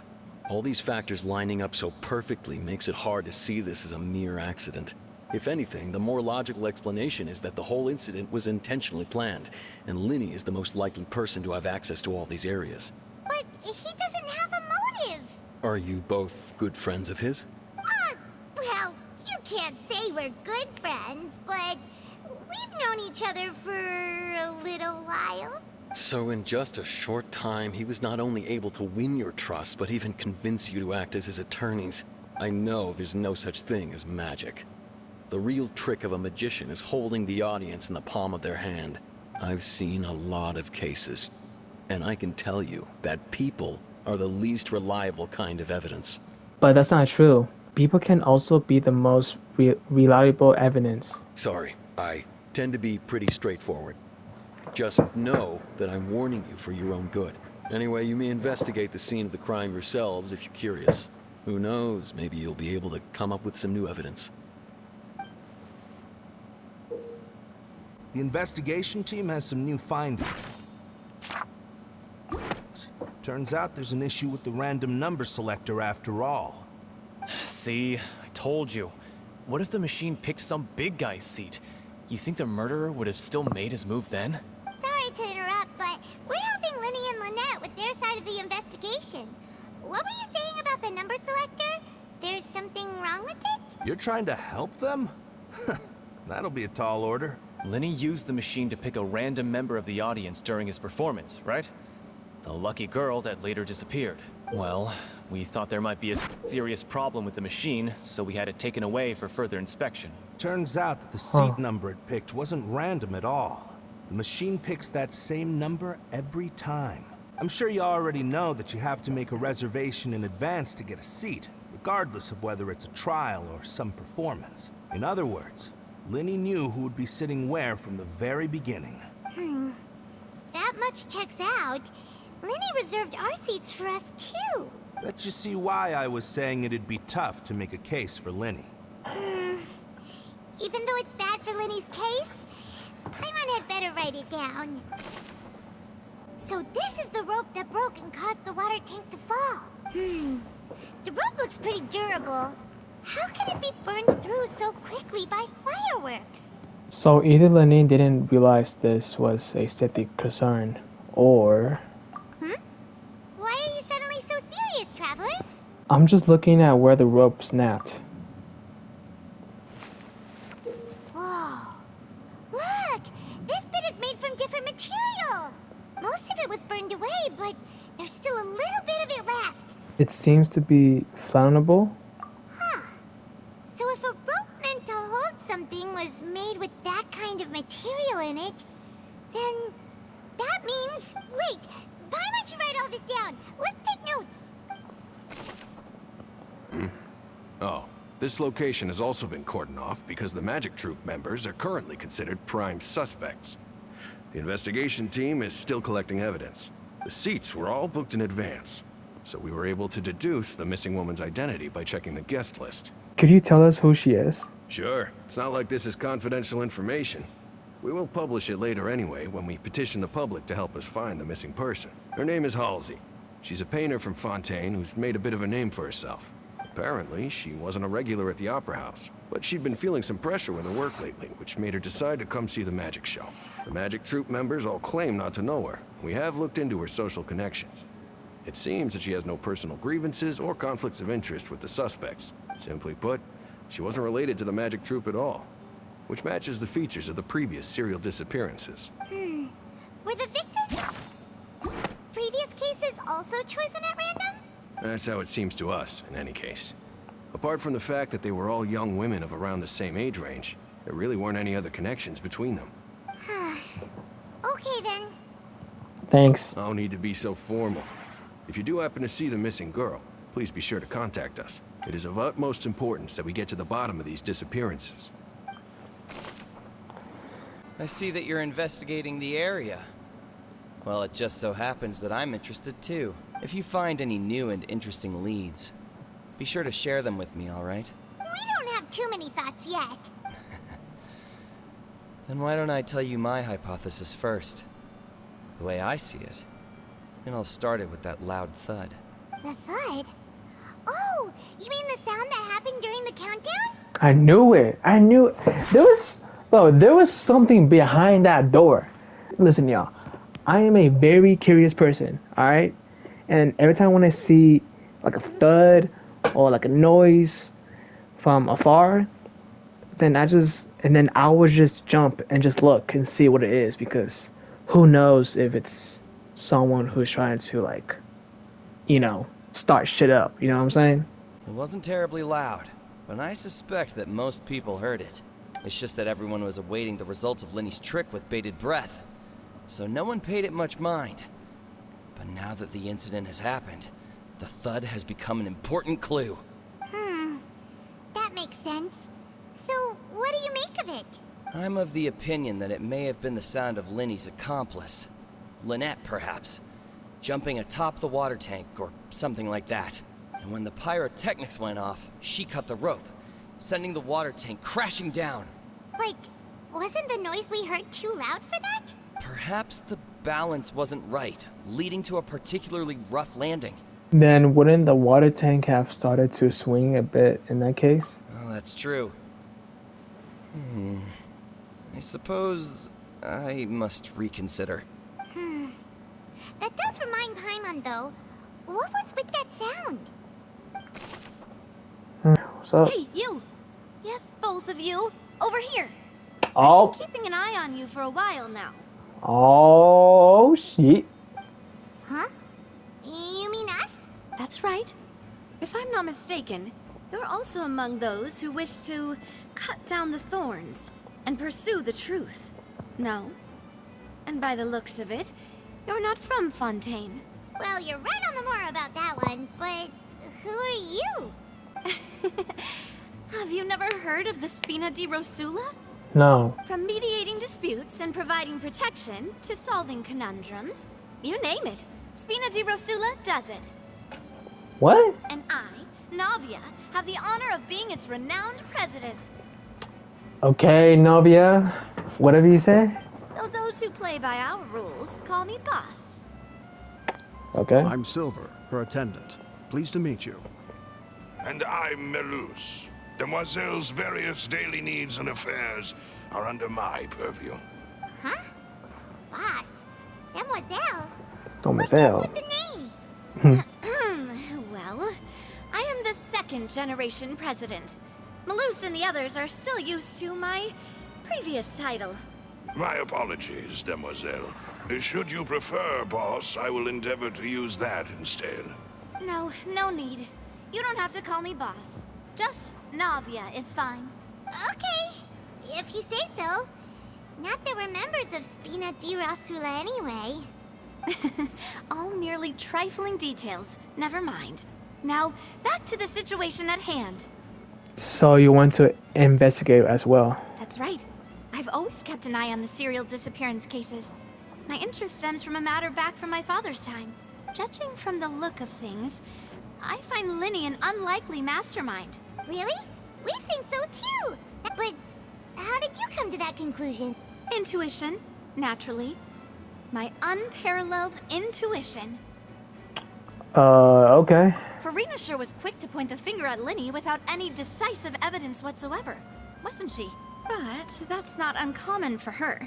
If you remember, the Justice had to interrupt her and ask if she was pressing charges just to keep her from getting carried away. Anyway, a trial begins the moment someone levels charges. And, of course, there was no way Farina was going to back down in that situation. Sounds more like you just don't trust the Hydro Archon. Well, what's your opinion? I must admit that she can be interesting at times, but liking her doesn't mean that I'll blindly agree with her. Well, when you put it like that. All right, I've answered your question. Now, it's time you answer mine. What? Wait a minute, did that answer count? Well, I say it does. But don't worry, You won't hear any pointless questions from me.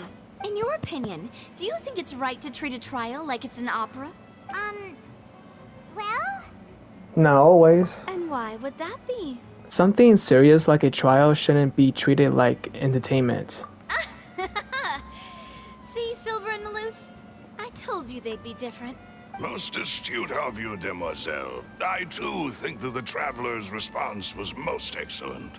No matter how wonderful the script or how fervent the audience's expectations may be, the trials that go on stage here must be based in fact. And if that can be done, boss, then... All right, that's quite enough, Malus. Anyway, I like your answer. You passed with flying colors. Now, I need to make some preparations, following which our joint investigation shall commence. You two shall be my assistants. Wait! Since when did we become assistants? Oh, well, I can be the assistant, sure. Or your companion, if you like. I'm really not that fussy. That's more like it. Paimon, I think you're missing the point. Far be it from me to brag, but I believe that Demoiselle's intuition will be instrumental in uncovering the truth. You wish to save a friend from false accusations, and we wish to unravel the disappearances. In this sense, our goals are aligned. You have a point. You're quite the talker, aren't you, mister? And what about you over there? What do you think? You seem like you've got something on your mind. Baby, I'm not even here. I'm a hallucination. I have nothing to add. Oh, alrighty then. We'll be making some preparations first. Just be sure to let us know if they start revealing Lenny's tricks. Thanks! Speaking of that, I think magic shows would be very popular in Poisson. I can see that. Maybe I should try to learn some magic. If I can make things disappear, cleaning my room would be a cinch. You need not worry about such things, demoiselle. That falls under my duties. Oh, right. Sorry, but no one can freely enter or exit the Opera House at the moment. If you wish to leave, you must register your identity with us first. No, we're not leaving. We're representing Linny and Lynette as attorneys, so we're investigating the case. Were you always guarding this entrance? Yes. After the Chief Justice gave the order, everyone coming in or out must undergo a strict inspection. So, the missing girl couldn't have left from here. At least, not from that point on. What about during the show? I doubt there was much opportunity then, either. How can you be so sure, Well, because I was in charge of security near the entrance at that time. I couldn't see Linny's performance from here, which was quite a shame. Just my luck. But still, I did not abandon my post. And I stayed put no matter how loud the applause was. If someone had so much as even approached the door, I would have noticed it, let alone if they had tried to leave. We Melusines are good at that sort of thing, you know. So, it's safe to say the girl couldn't have left through here. Alright, thank you for your help. This'll be useful info. We've checked everything of note here at the performance venue. Paimon wonders how Linny's discussion with the guards is going. Understood. Then I will be going with you. Just so you're aware, I will be monitoring your actions and making notes as necessary. Very good. Thanks for being so agreeable. I'd pull a rose out of my hat as a gift for you if I could. You may spare the pleasantries. I'm just doing my job. You've arrived. Who's this? Me? I'm Spina di Rosula's guardian angel. If you've got a problem, I've got the firepower. Sorry, I got a little carried away there. Call me Navia. I'm a partner of theirs, and will be helping investigate this whole situation. And these are my companions. Would you mind if they join as well? Fine by me. Oh, new helpers? I would be most grateful. Well, let's just say we're tagging along. It's not every day you get to see the secrets behind magic performed on such a large scale. I appreciate your kind interest. Come with me. We'll be heading below stage. Huh? Below stage? Yes, a world of secrets is hidden beneath this magic box, prepared specifically for this switcheroo trick. But before I reveal everything, you should have a look first. Notice anything strange here? I'm not trying to be dramatic. Remembering the details of a trick will help you understand the methods used to perform it more easily. Huh. Weren't there balloons and other decorations here? Where did all that go? Ah, good eye. That said, you're still far from discovering the answer. The back of the door isn't the same. The back? You mean the inside of the door? What's different about it? Paimon didn't notice anything. Very good indeed. I thought you might not be able to catch that, given that you were sitting in the first row. The back of this door was patterned. Those patterns are now gone, replaced by a smooth wooden board. So, if you put 2 and 2 together, what do you get? Wait, does that mean there's another box inside this one? Exactly. All right, let's go. I'll tell you how it works as we head down. Oh, so there was a passageway under the magic box! I knew you'd figure out most of it as soon as you saw this place. The 2 magic boxes are positioned right above the 2 entrances of the tunnel. See this flatbed trolley? The box with the lucky audience member in it would be shuttled over to the other side using the trolley.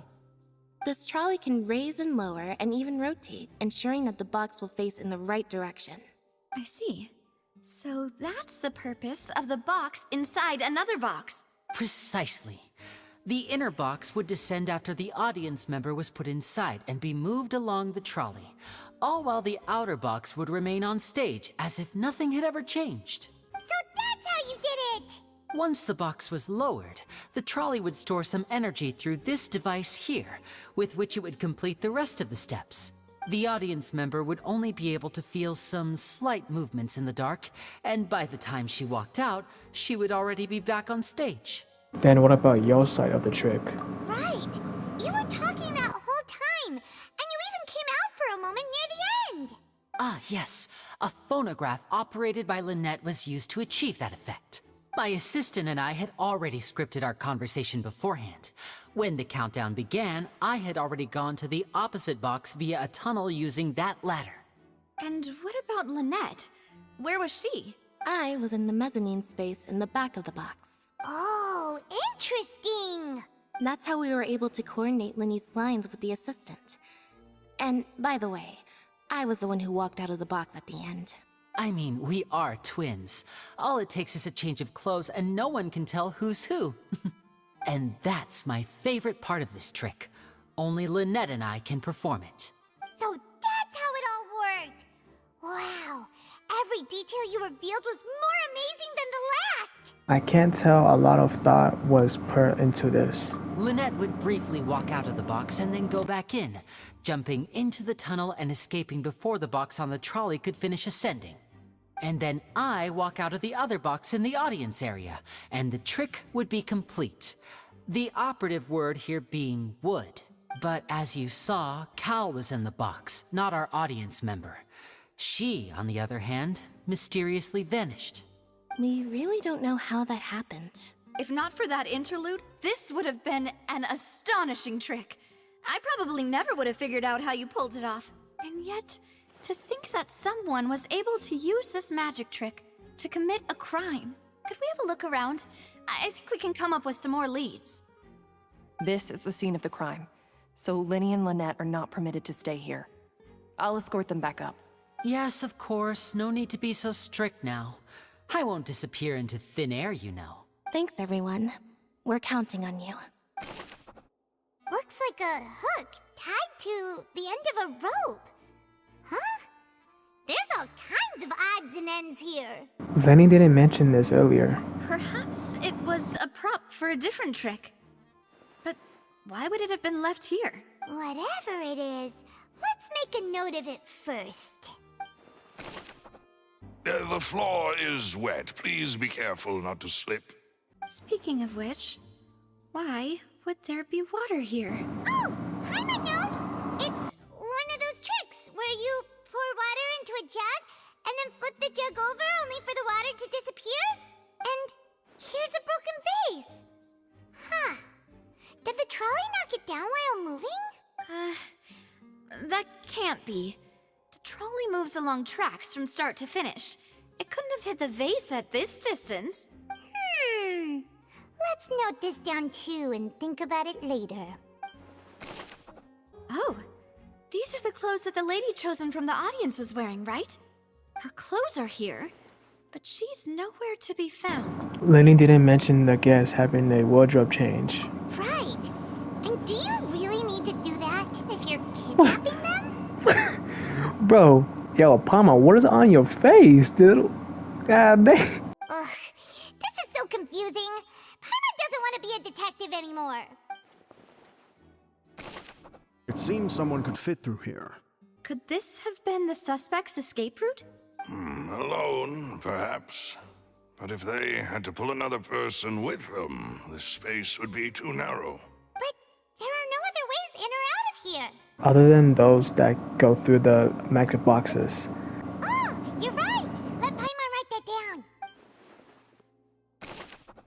Well, we've ascertained the state of the crime scene. Let's find a place to sort out our findings once Malus returns.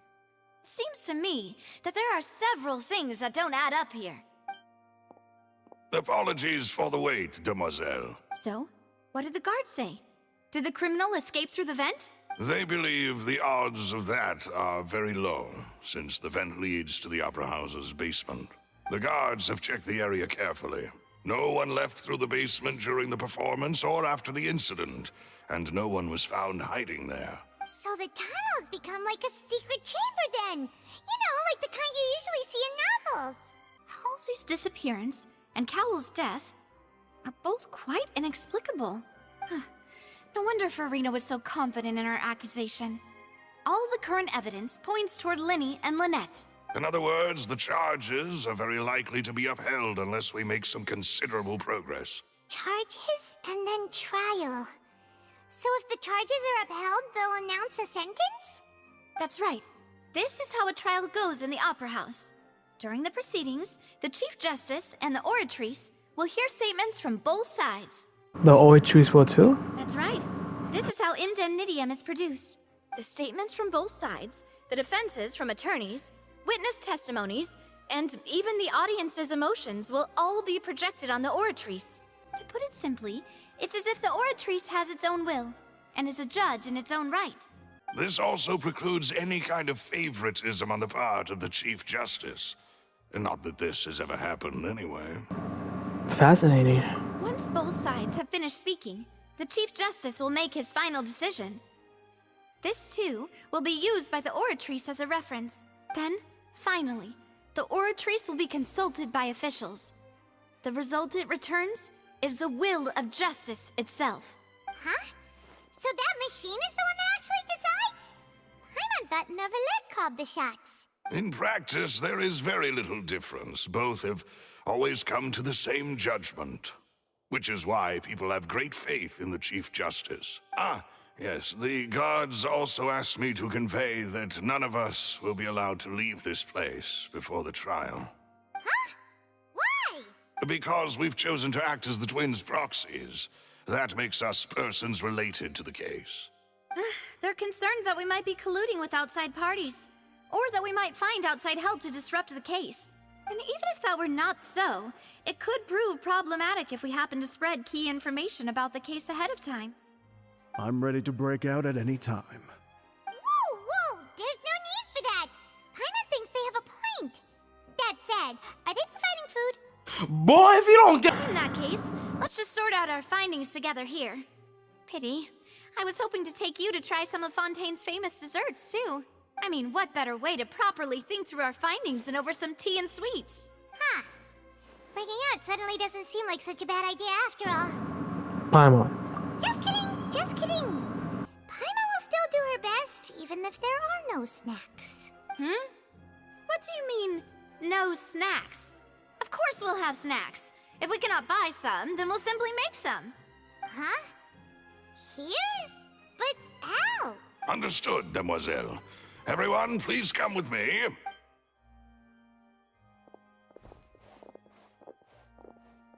Wait, you're carrying a portable stove with you? Yes, I must be prepared to meet the demoiselle's baking needs whenever the fancy strikes her.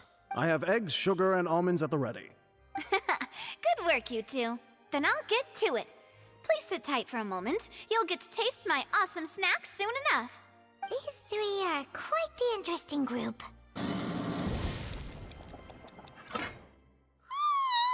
And Paimon thought it smelled good while it was still in the oven.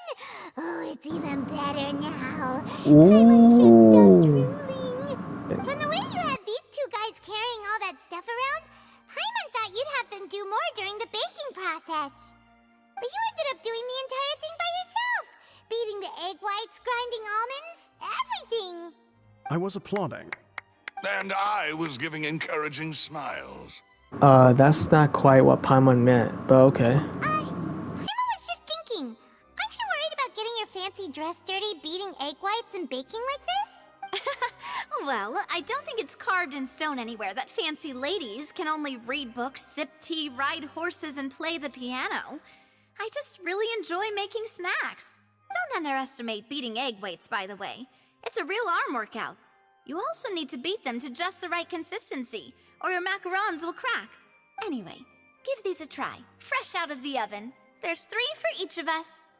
Only 3? Well, eating too many sweet treats might send all that sugar to your head. You wouldn't be able to think clearly about the case on a sugar rush, would you? Tea is ready to be served as well. This is Demoiselle's favorite, strong black tea with a floral fragrance that clears the mind and lifts the spirit. All right then, down to business. As Paimon mentioned previously, the tunnel seems to be something of a secret chamber. However, we can assume that Linny and Lynette were not alone within it. Some criminal also occupied its sealed confines. The magician twins could have committed the crimes, of course, but they lack any logical motive. Exactly!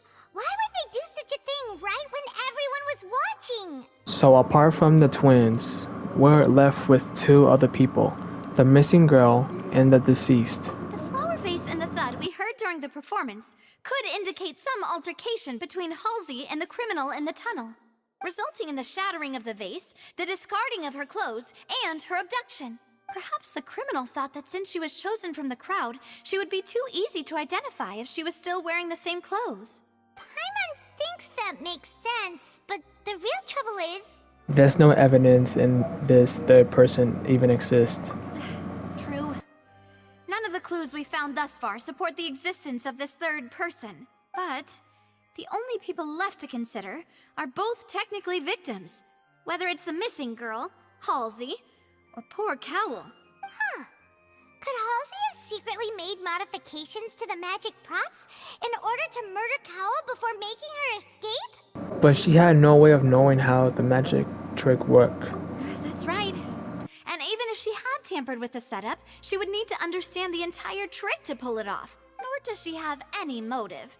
The guards said that she has never had any dealings with the magic troop's members. Were we not thorough enough in our search? From the sound of things, this is turning into an impossible case.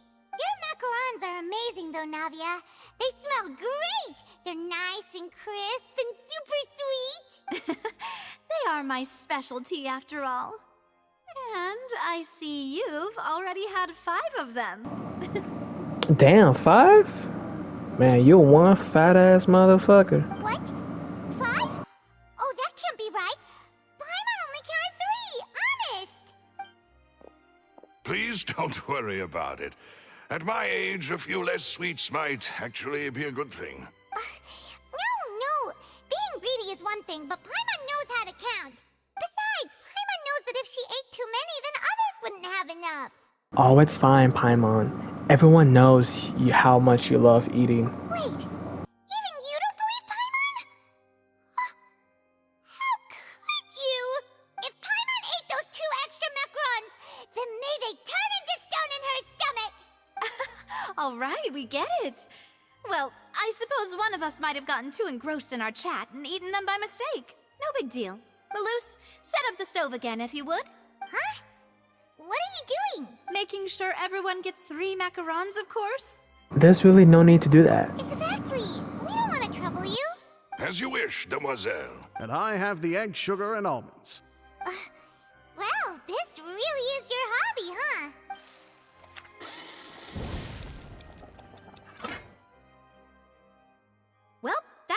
snack time. I'm going to have another look around the area. I don't know what we're looking for yet, but we've still got some time. As attorneys, I suggest the two of you think the case over again. It would be awkward if you got all tongue-tied on stage during the trial. Alright, thanks for your help, and for the snacks. It was nothing. A small task for the Spina di Rosula. Silver, Malus, it's time to go. I'll be back if I find anything new. What do we do? The whole situation is so confusing. I do have some thoughts, but let's take things step by step. Good plan. Impossible things don't just happen. We'll get to the truth one way or another. Just relax. Even if everyone else suspects Lenny and Lynette, at least we will be supporting them from the stands. Besides, I doubt Farina understands any more about what happened than we do. Thanks, Navia. Well, we'll be going then. Best of luck to you. Ah, finally, you're back. Well, how did your investigation go? To be honest, you might be disappointed. No. We're already very grateful that you were willing to help. Well, now, don't you all look disappointed? Don't tell me. Man, shut your bitch ass up, nigga. Nobody asked you that a bitch ass thing. Go shut the fuck up before I knock your. Since both parties are present, I declare that the trial regarding the magic show incident is now in session. Oh my god. Wait, are you telling me I have to... Wait, oh my god. Are you telling me that I have to remember this shit? Like all of this? Oh, hell no. No, please no. Oh my god. Holy Bliss, please help me with this, because I might forget this shit too. Firstly, in order for the audience to understand the causes and results of the incident, could we please have Mr. Linney explain the trick? Yes, of course. I will explain while Lynette demonstrates on stage. All the necessary items have been prepared. Thank you, Mr. Linney. In that case, I take your statement to be that you ran to and remained hidden within the magic box in the audience stands once the trick began, and thus could not have committed the crime. Is this correct? Yes, that's correct, Your Honor. In that case, I call upon the prosecution. Lady Farina, do you wish to refute his statement in any way? Why, of course I do. Allow me to take the first shot and break this case wide open. Mr. Linney is clearly lying. Man, shut your bitch ass up. There is no way you could have been in the box the whole time if you were to abduct Halsey and murder Cowell. In fact, I'd say you were hardly in that tunnel at all. That is simply your hypothesis based on the presumption that I'm guilty. Oh, is that so? And if I may ask, what did you hear while you were inside your box? The roaring countdown of the crowd, of course. That's how I kept track of the time and built anticipation for the finale. And you didn't hear anything else at all? Nothing that might leave an impression of any kind? No, nothing. I see. But when the count reached 30 seconds or so, there was a thud. One so loud that I believe practically everyone heard it. Huh? Hey, hang on. Something's not right here. How could Lenny not know about the sound? Wait a minute, are you saying Lenny didn't hear the thud? At all? Really? Yeah, I'm sure he could have heard a noise that loud from inside the box. I was right by the box, and I definitely heard the thud. Look at those scales. Could those mean...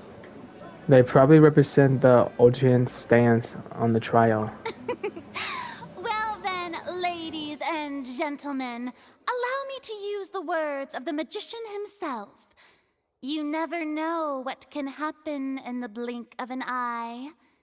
Indeed, it seems his alibi can also collapse in the blink of an eye.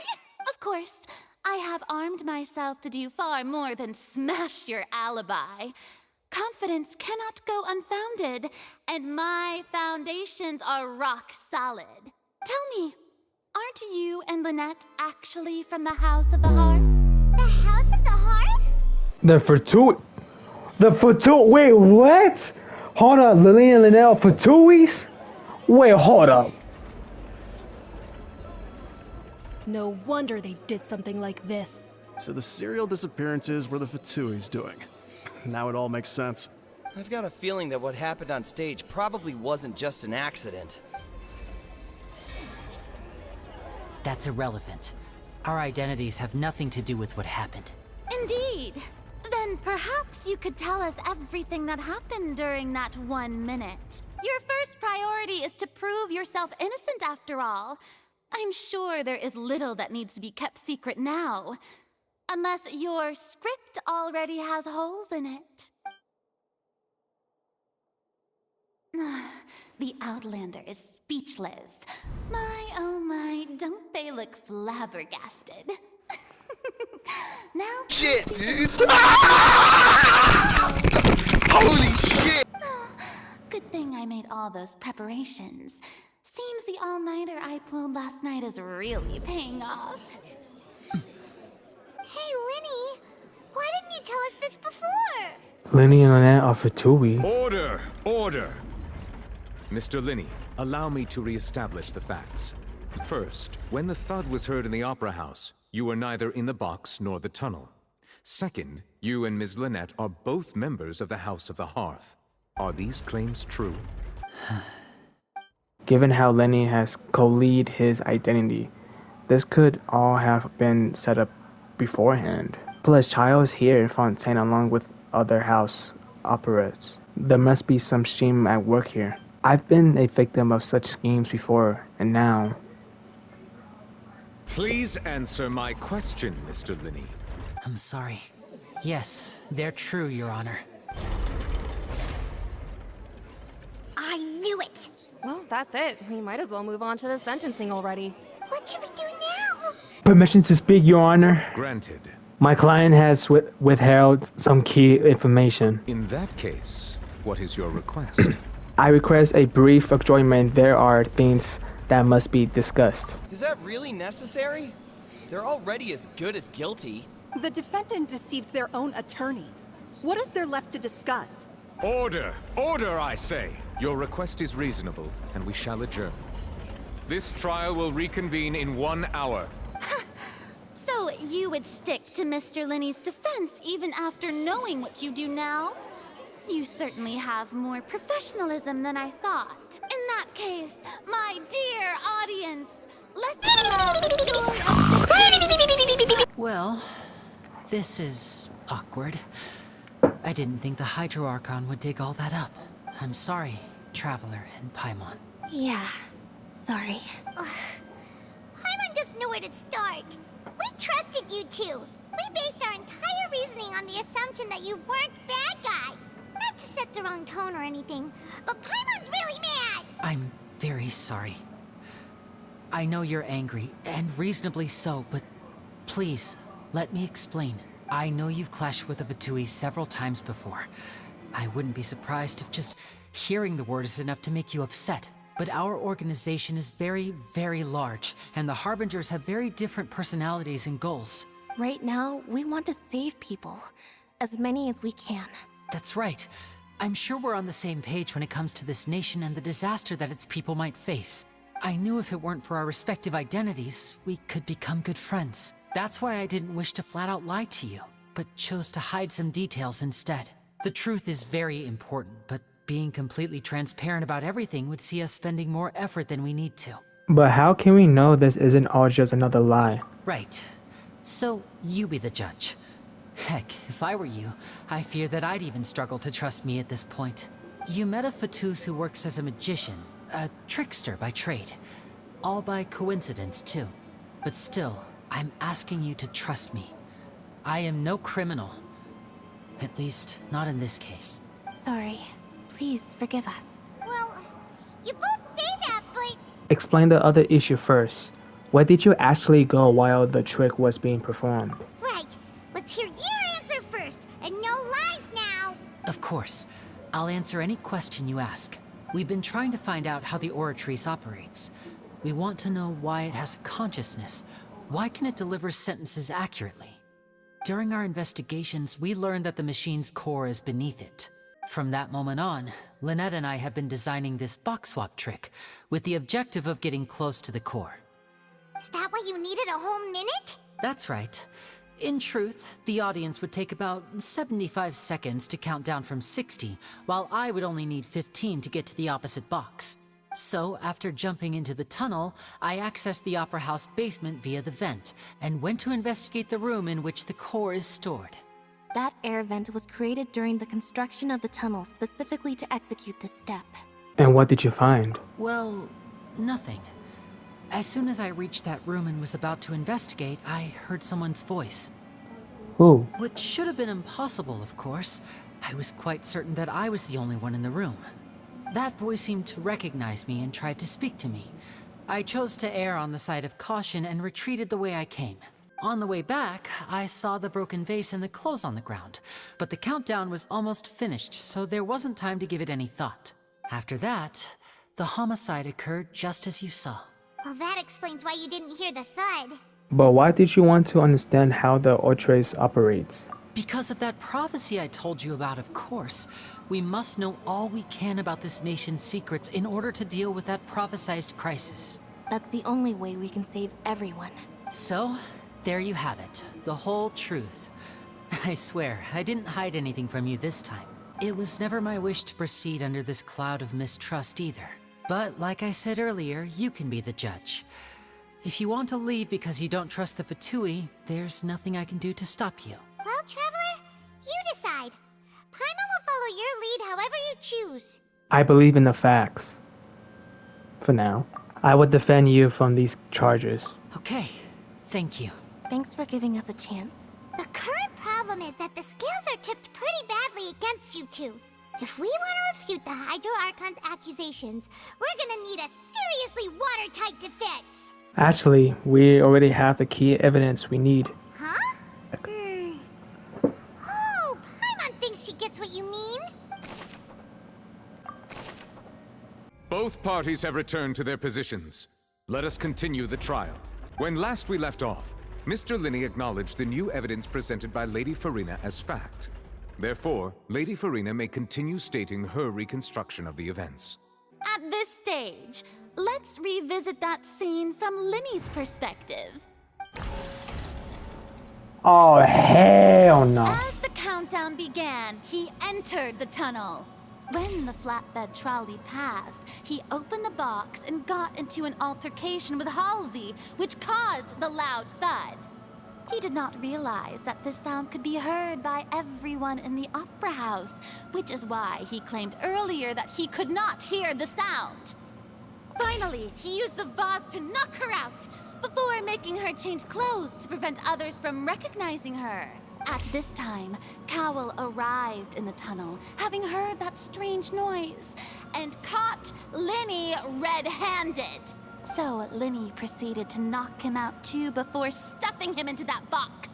Afterward, Linney passed the unconscious Halsey to his accomplice through the magic box in the audience stands, before operating the devices such that Cowell's death would be ruled an accident. And there you have it. That's the truth behind what happened. No, it's not. Does the defendant's side have any objections to Lady Farina's description of the events? The key to refuting Lady Farina is the order of events, what Linney experienced, and what he saw. According to Linney, he left via the vent after entering the tunnel. He couldn't have had that altercation with Halsey. Linney went to the room that contains the Oratrice's core. This is the actual truth. Linney did not take part in the underground altercation. He only witnessed traces of the aftermath. Attention! Ace Detective Paimon has something to say! When the countdown started, Linney did indeed go into the tunnel. But he immediately used a vent to access the Opera House basement, which is where the underground core of the Oratrice is stored. Once he reached that area, he heard a voice in what should have been an empty room. Since he felt something was amiss, he returned immediately. The crime scene had already developed by the time he reached the tunnel again, and in order to complete the magic trick, he did not remain there for any length of time. Yeah, you tell him, Paimon. You tell him. Finally,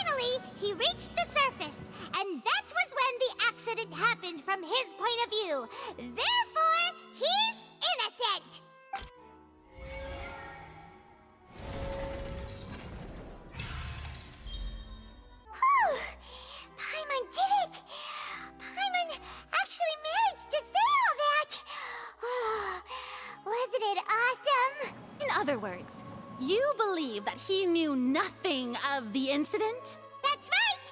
Moreover, I believe my opposition's reason is flawed. My reasoning?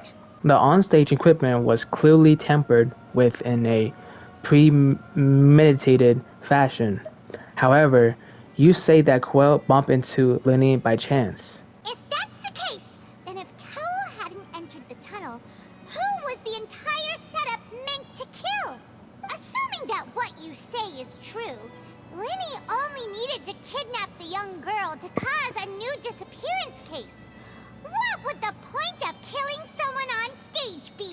Oh, they have a point. That's right, you tell him! And that's why they're partners of mine. They've managed to turn things around. No, you didn't. Well, your denial is very strident, I'll give you that. But what proof do you have to back your claims? How you refuted Lenny's ability.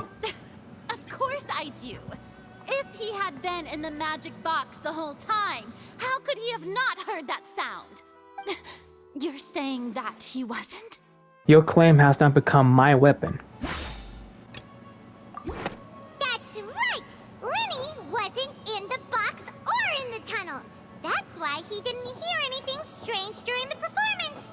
This means that when the crime happened, Lenny had already entered the basement via the vent. The same clue you used to disprove his alibi has now become the best proof! How do you like that? Oh my god, Paimon, dude! Well played.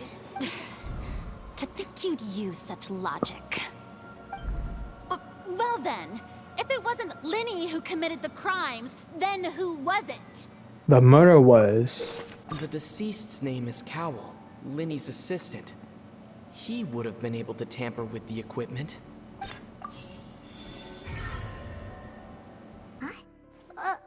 That can't be right. Are you serious? The killer was, in fact, Cowell, the deceased! Oh, is that so? How interesting! Let's hear your reasoning then. What I must do next is recreate the truth. What Cowell did, and how he went from would-be perpetrator to victim. Lenny was not in the tunnel at that moment, which gave our criminal ample time. The deceased's name is Cowell.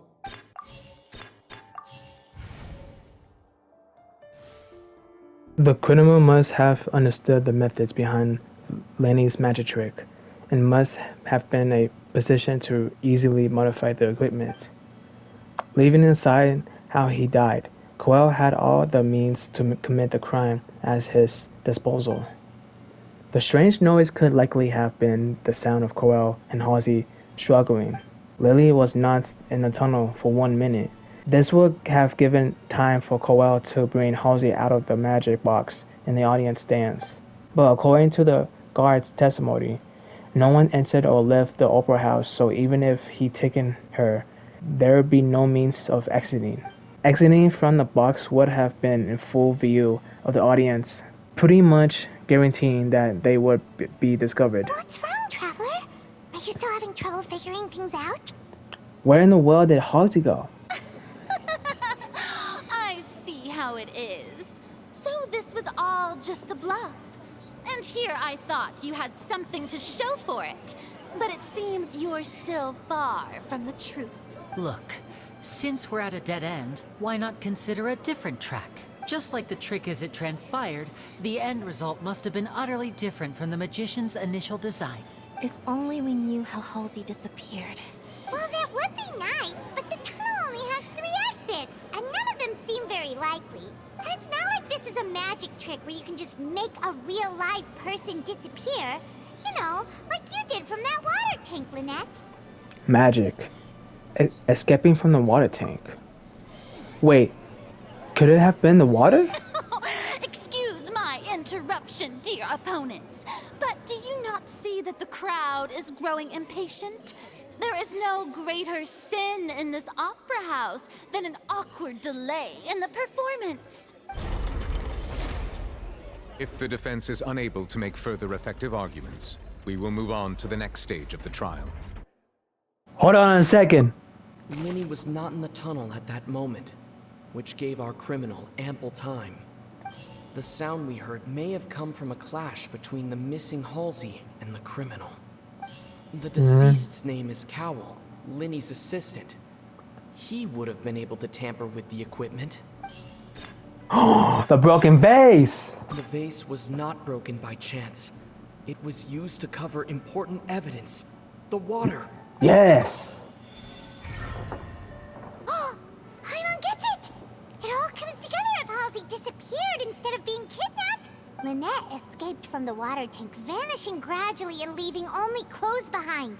If there's a similar method where a person could be transformed into water... Oh, just a moment, please. I do hope you know how preposterous you sound at the moment. How could a person ever be transformed into water?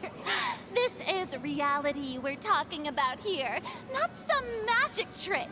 I request that we examine Cowell's personal effects. Must we really?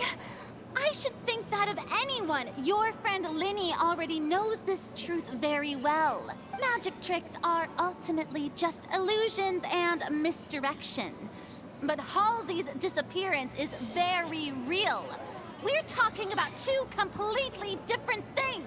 Even so, I trust the Traveler's judgment. The truth must be out there somewhere.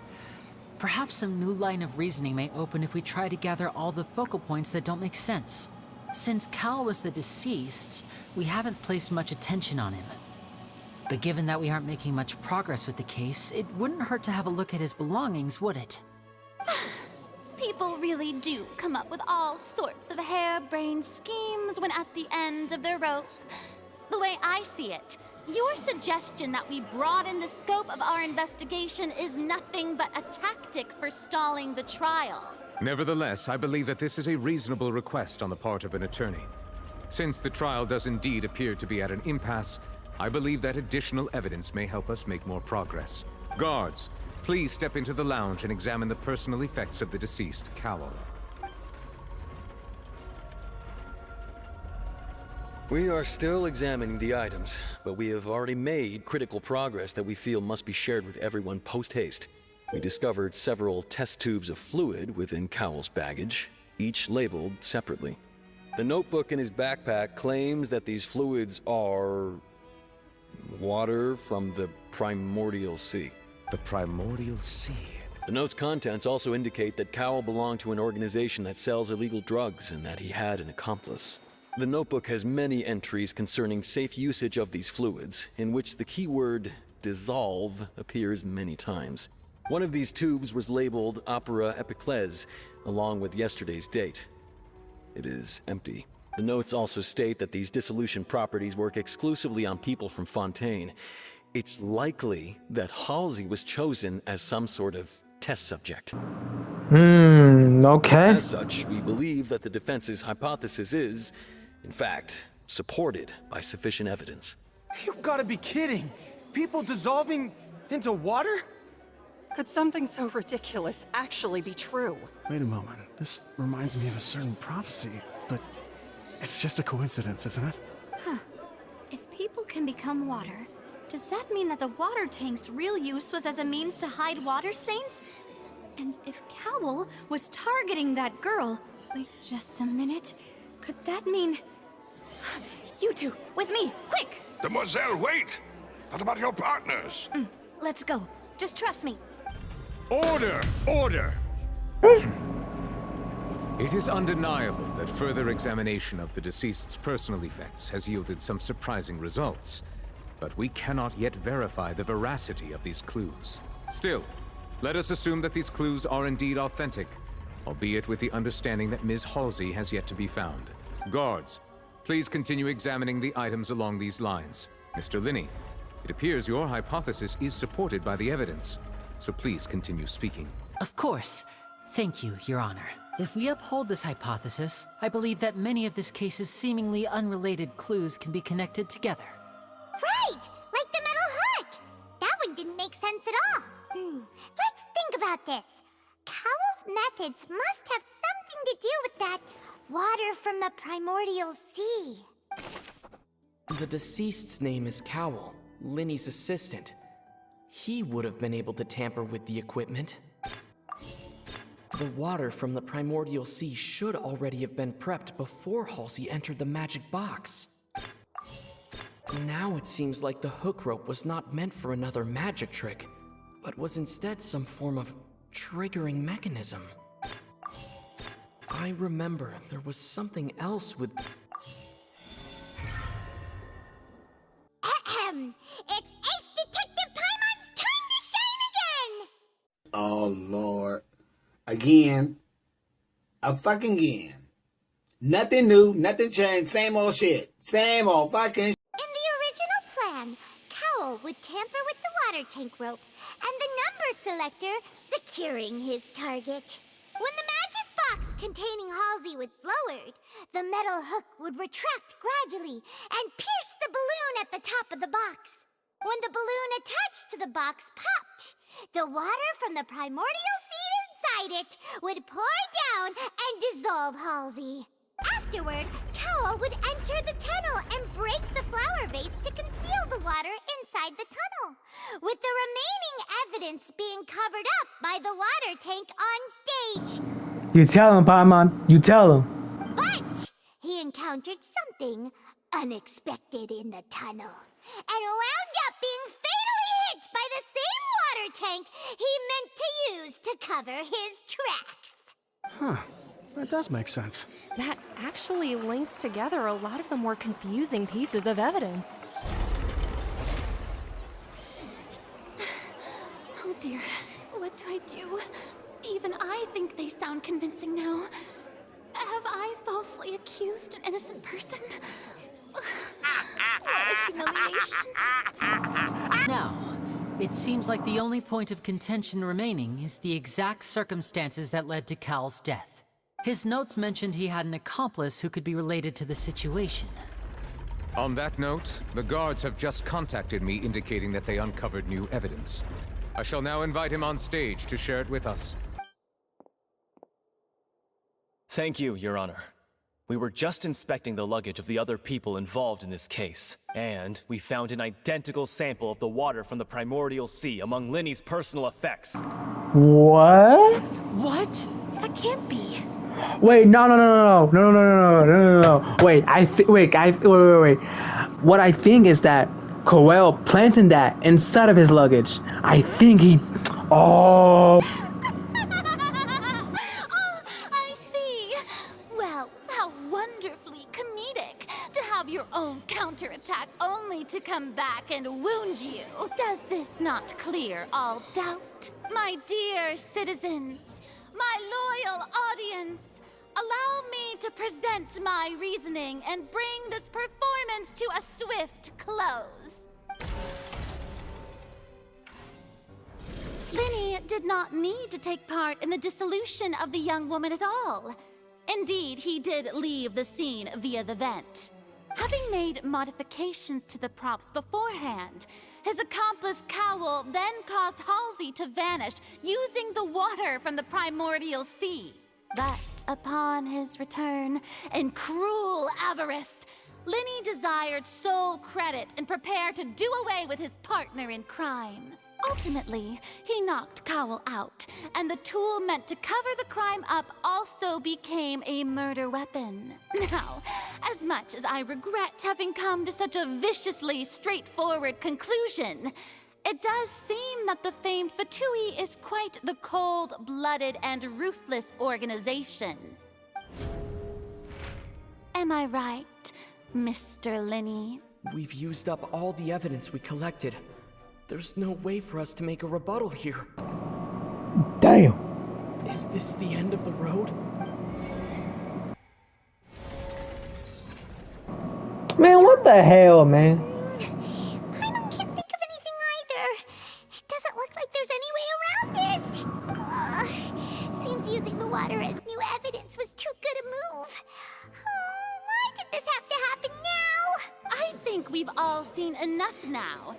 And we have ample witnesses to my flawless reasoning. I I believe this is indeed the finale.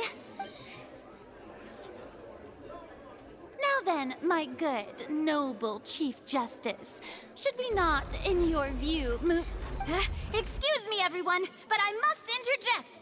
Miss, I must ask you not to shout, and to respect the ongoing legal proceedings. Oh, come on. Don't be hasty. I have a good reason for interrupting, you know. Now, would anyone here like to take a little break from all this debate and see a little magic?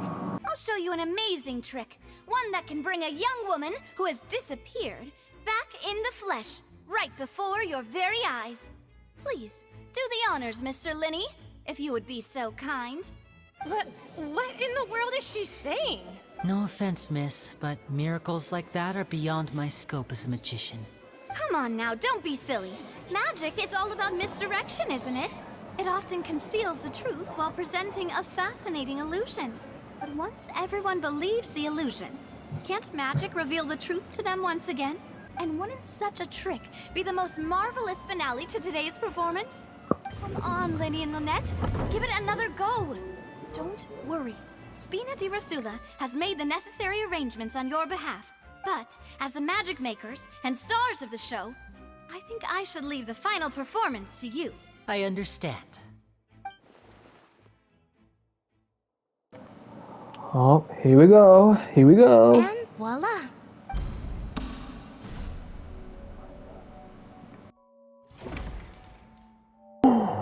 What? Sorry for the interruption. Wait, isn't that Halsey? So the whole thing about people dissolving wasn't true after all? To be clear, I'm only here because this person told me that if I testified, the merit of doing so would lessen my sentence. Wait, I'm so confused. I was hiding outside this room listening to the proceedings because I was afraid that I would be the one put on trial. I was just feeling happy that no one had noticed me. And then before I knew it, she caught me. That'll teach you to underestimate us three. Where should I begin? I'm sorry. I'm the one who killed Cowell. I admit it. What? What? Why? Firstly, my name isn't Halsey. It's Lillian, and I'm originally from Mondstadt. Mondstadt? I heard that Linny's show was gonna be a real thriller, but I missed the chance to buy a ticket, so I stole one. That's how I make a living. I steal stuff here and there. And I'd never been caught before. But I was noticed at the harbor a few days ago, and I barely got away. Linny was the one who caught me in the act. Hey, no wonder you look familiar. So you were the thief! Liddy even mentioned that you were pretty skilled. Well, and I thought that would have been the end of it, but then the number selector chose me. He even mentioned the Fortress of Meripede. That's a prison, isn't it? So you can imagine how shocked I was. I thought he was onto me for sure. So I played along with the show while looking for an opening to flee, but then I got water poured on me for no reason, and then someone jumped into the tunnel to nab me. I wasn't going to take that lying down, so I knocked him out and stuffed him into the box. There was nowhere to run from there, though, so I had to change my clothes and hide in a box containing performance costumes. I slipped out after the first guard arrived at the scene and continued hiding inside the opera house. Can a person even hide in there? A professional thief could make it work. But I swear, I didn't know that the water tank would fall down. Really, I swear it. Had I known that, I wouldn't have put him in the magic box. I may be a thief, but I'm no killer. Well, that makes everything pretty clear now, doesn't it? This time, we need to tell the entire story from Lily-Ann's perspective. The strange sound wasn't from a fight. It was Lily-Ann's attempt to break out when she was frightened. The flower vase was not broken to cover anything up, but was smashed during the struggle between Lily-Ann and Cowell. Lily-Ann was afraid that she would be recognized if she left, so she changed clothes and hid. And it's Ace Detective Paimon time! Having been selected out of the blue, Lily-Ann panicked. Her panic only intensified after she entered the tunnel and had water poured on her head. so she kicks the door open, producing the thud we all heard. Hearing the commotion, Cowl leapt into the tunnel, only to discover that Lillian had not dissolved. He did not know that Lillian was not from Fontaine, but was a thief who made her way in by stealing a ticket. Mistakenly believing that the water from the primordial sea needed time to take effect, he tried to force Lillian back into the box. The two broke the flower vase during the struggle, but Lillian came out on top, knocking Cowl out and putting him in the box. With no way of escaping, she changed her clothes and hid in the costume trunk until the performance ended.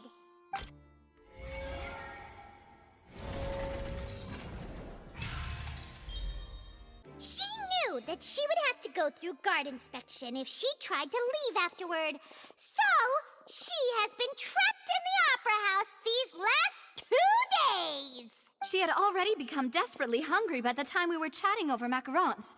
So, she swiped 2 of them right under our noses. Talk about a sneaky thief. Oh, that was her? Wait, so that was her who took the other 2, not Paimon? At this point, all the events that happened in the tunnel have now come to light. Ah, so that's the whole story. Bravo! Bravo! Yes, Now then, sir. Lady Farina, do you wish to speak against the defense's statements? Please answer the question, Lady Farina. Also, if I may add, the trial has not yet ended. As such, I request that the prosecution not leave the room before the proceedings have concluded.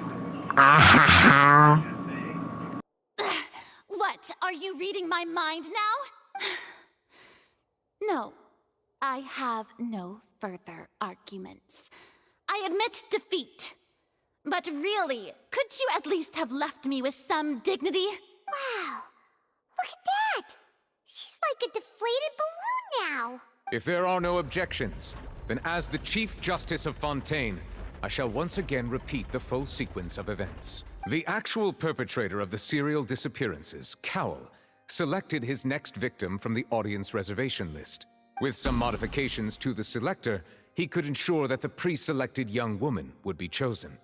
To cover up any evidence while committing the deed, Cowl thought of allowing the water tank to fall, which would conceal the water left behind after the young woman was dissolved. He also tampered with the rope suspending the water tank, using the fireworks at the end of the performance to cause the tank to drop and hide the watermarks. He poured the water from the primordial sea into a balloon during the preparation of the magic box and stuck it to the box's lid. Finally, he passed the prepared hook on a rope through the gap in the magic box's door when bringing the young woman to said box. When the magic trick officially began, the box containing the woman was lowered into the tunnel, tightening the hook rope and bursting the balloon containing the water. If all had gone to plan, the young woman would be dissolved at this time. However, Lillian was not from Fontaine and thus fled the box with a loud noise. Realizing that there was trouble, Cowl entered the tunnel and met Lillian. Thinking that the waters had not yet taken effect, he decided to proceed. However, his opponent was more capable than he thought, and he was overcome, knocked unconscious, and placed into the magic box, and thus became his own final victim. Lillian, according to her own statements, then changed clothes and hid until the performance ended, before hiding in other parts of the opera house. As for Linny, he was in the underground structures within the opera house, and was thus ignorant of these happenings. From this reconstruction of events, we can conclude that Linny, the accused, is in fact innocent. Let's go! While there is much in Linny and Lillian's conduct that should still be investigated separately, this case at least can be handed over to the Oratrice to make the final decision.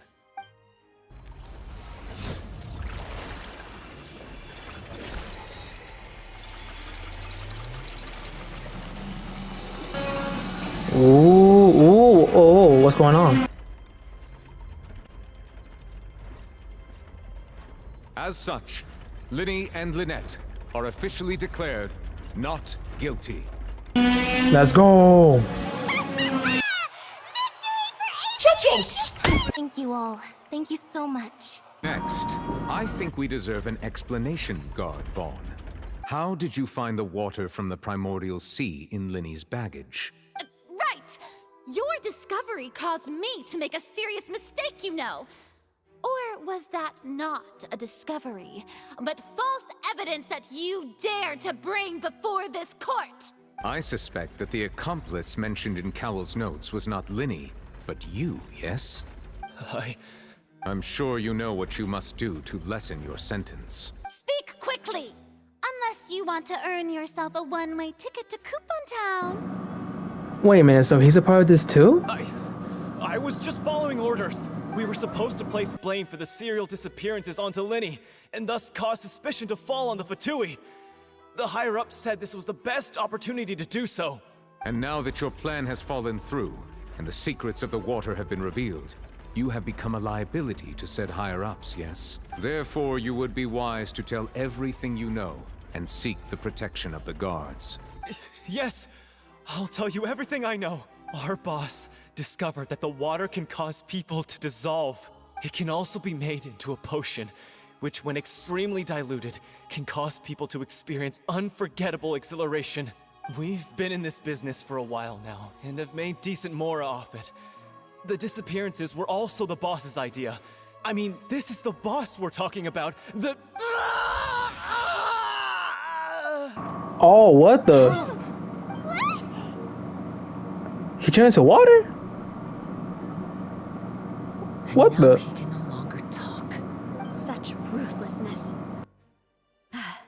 I shouldn't have expected any less of them. An outrageous act. All present, please submit to inspection immediately. So, we're just going back now? Bro, what the hell just happened? Traveler, Paimon!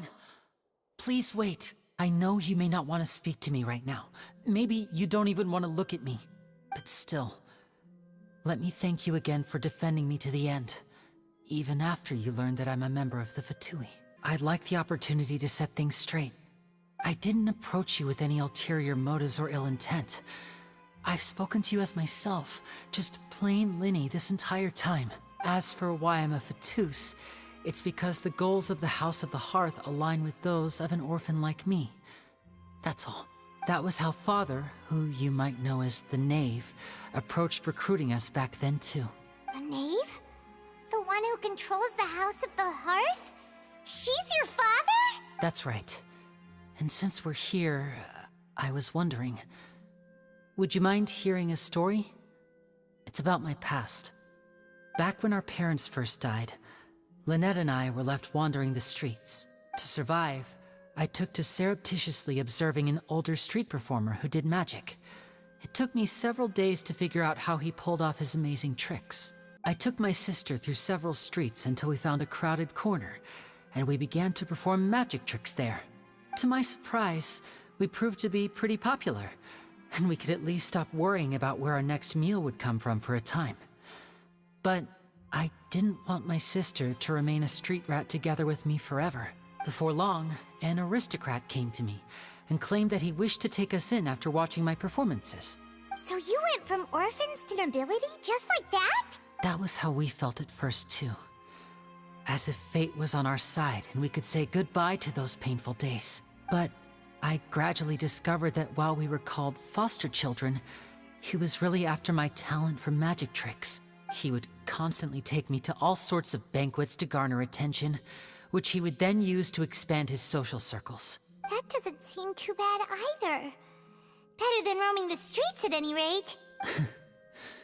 It took a while for me to realize just how dark his heart really was. After one particular performance at a banquet, I discovered that Lynette was not on the same return vehicle as me. I waited a long time after we returned home, but she did not come back. I went to that noble's bedroom and asked him about her whereabouts. The answer he gave me was, she caught the eye of the most eminent person at the banquet, so I sent her over as a gift. I mean, you'll be able to perform your magic regardless of who your assistant is, yes? Oh no. So he was gonna... But wouldn't Fontaine's laws deal with such people? Wait, hold a damn minute. Are you telling me he was gonna sell her? As far as outsiders are concerned, this is a relationship akin to adoption or foster care, and they have their ways of escaping the eye of the law. So what happened after that? I managed to ferret out the location of the mansion of that so-called eminent person and hurried through the night. But by the time I leaped over the walls, avoided the guards, and made my way in, all I saw was the moonlit ground covered in blood, and the knave standing there in the darkness. So, she'd already taken care of that guy. That's right. She had rescued my sister before she could come to any harm, and had even discovered several girls hidden in a basement, all of them orphans. Oh, damn! Father, I mean, the knave, might have seen something in me, and so she made me an offer. The House of the Hearth welcomes you, for your interests align with ours. Here, none will ever betray you. Indeed, betrayal shall never be permitted here. I was hesitant to trust her. I mean, I had just been betrayed by nobles, but she was also quick to destroy the noble who had taken us in at first, giving us back our freedom. Oh, so that's how the two of you joined the House of the Hearth. The knave is after the Gnosis, isn't she? She has her own plans. She has gained permission from the Tsaritsa to first use the Gnosis' power once she obtains it. She plans to use it to find a way to break the prophecy and save Fontaine. So, she believes in that prophecy too? That's right. The whole House of the Hearth is currently working to combat that crisis. Today's case has also proven that people from Fontaine can indeed dissolve into some sort of water, thus further supporting the prophecy. All of us house members here, Lady Arlecchino herself included, are from Fontaine. We won't give up on defending our homeland. To us orphans, the only connection we have left to this world, apart from our family, is our homeland. So, from small deeds like distributing magic pockets to huge schemes like stealing a Gnosis, everything is aimed at dealing with that prophecy. I'm sorry, but I still can't completely trust you. It's all right. I understand. The only thing I can do is relate all this to you. I just hope you can understand that even as a member of the House, I have never stopped making my own decisions, and that I believe what I'm doing is right. If you should need anything at all in the future, feel free to find me. I will do my best to help you, as plain Linny. Bye, Linny! Hey there. What was with the disappearing act you pulled right as the trial ended?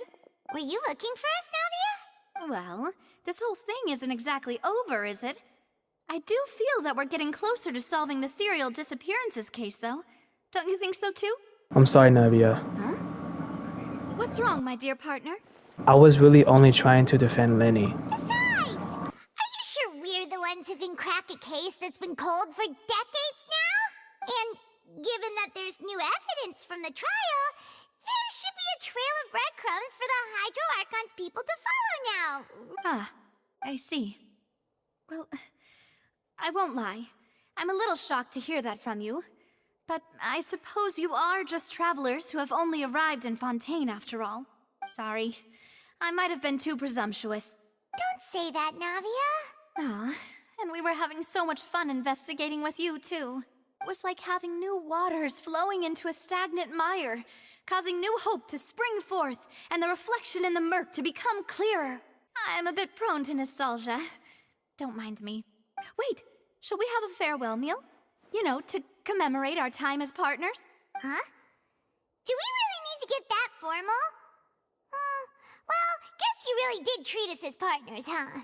Well, I'd just like to have a proper ending to every important memory. That way there are no regrets later. Anyway, it would just be a meal, so it shouldn't take up too much of your time. Well, if you say so, let's go have a meal then. You don't have to twist Paimon's arm. If Boss Navia's treating, count Paimon in! Oh, wonderful. In that case, why don't we return to the court of Fontaine and head to the Hotel de Boer? I believe we'll make it just in time for dinner. All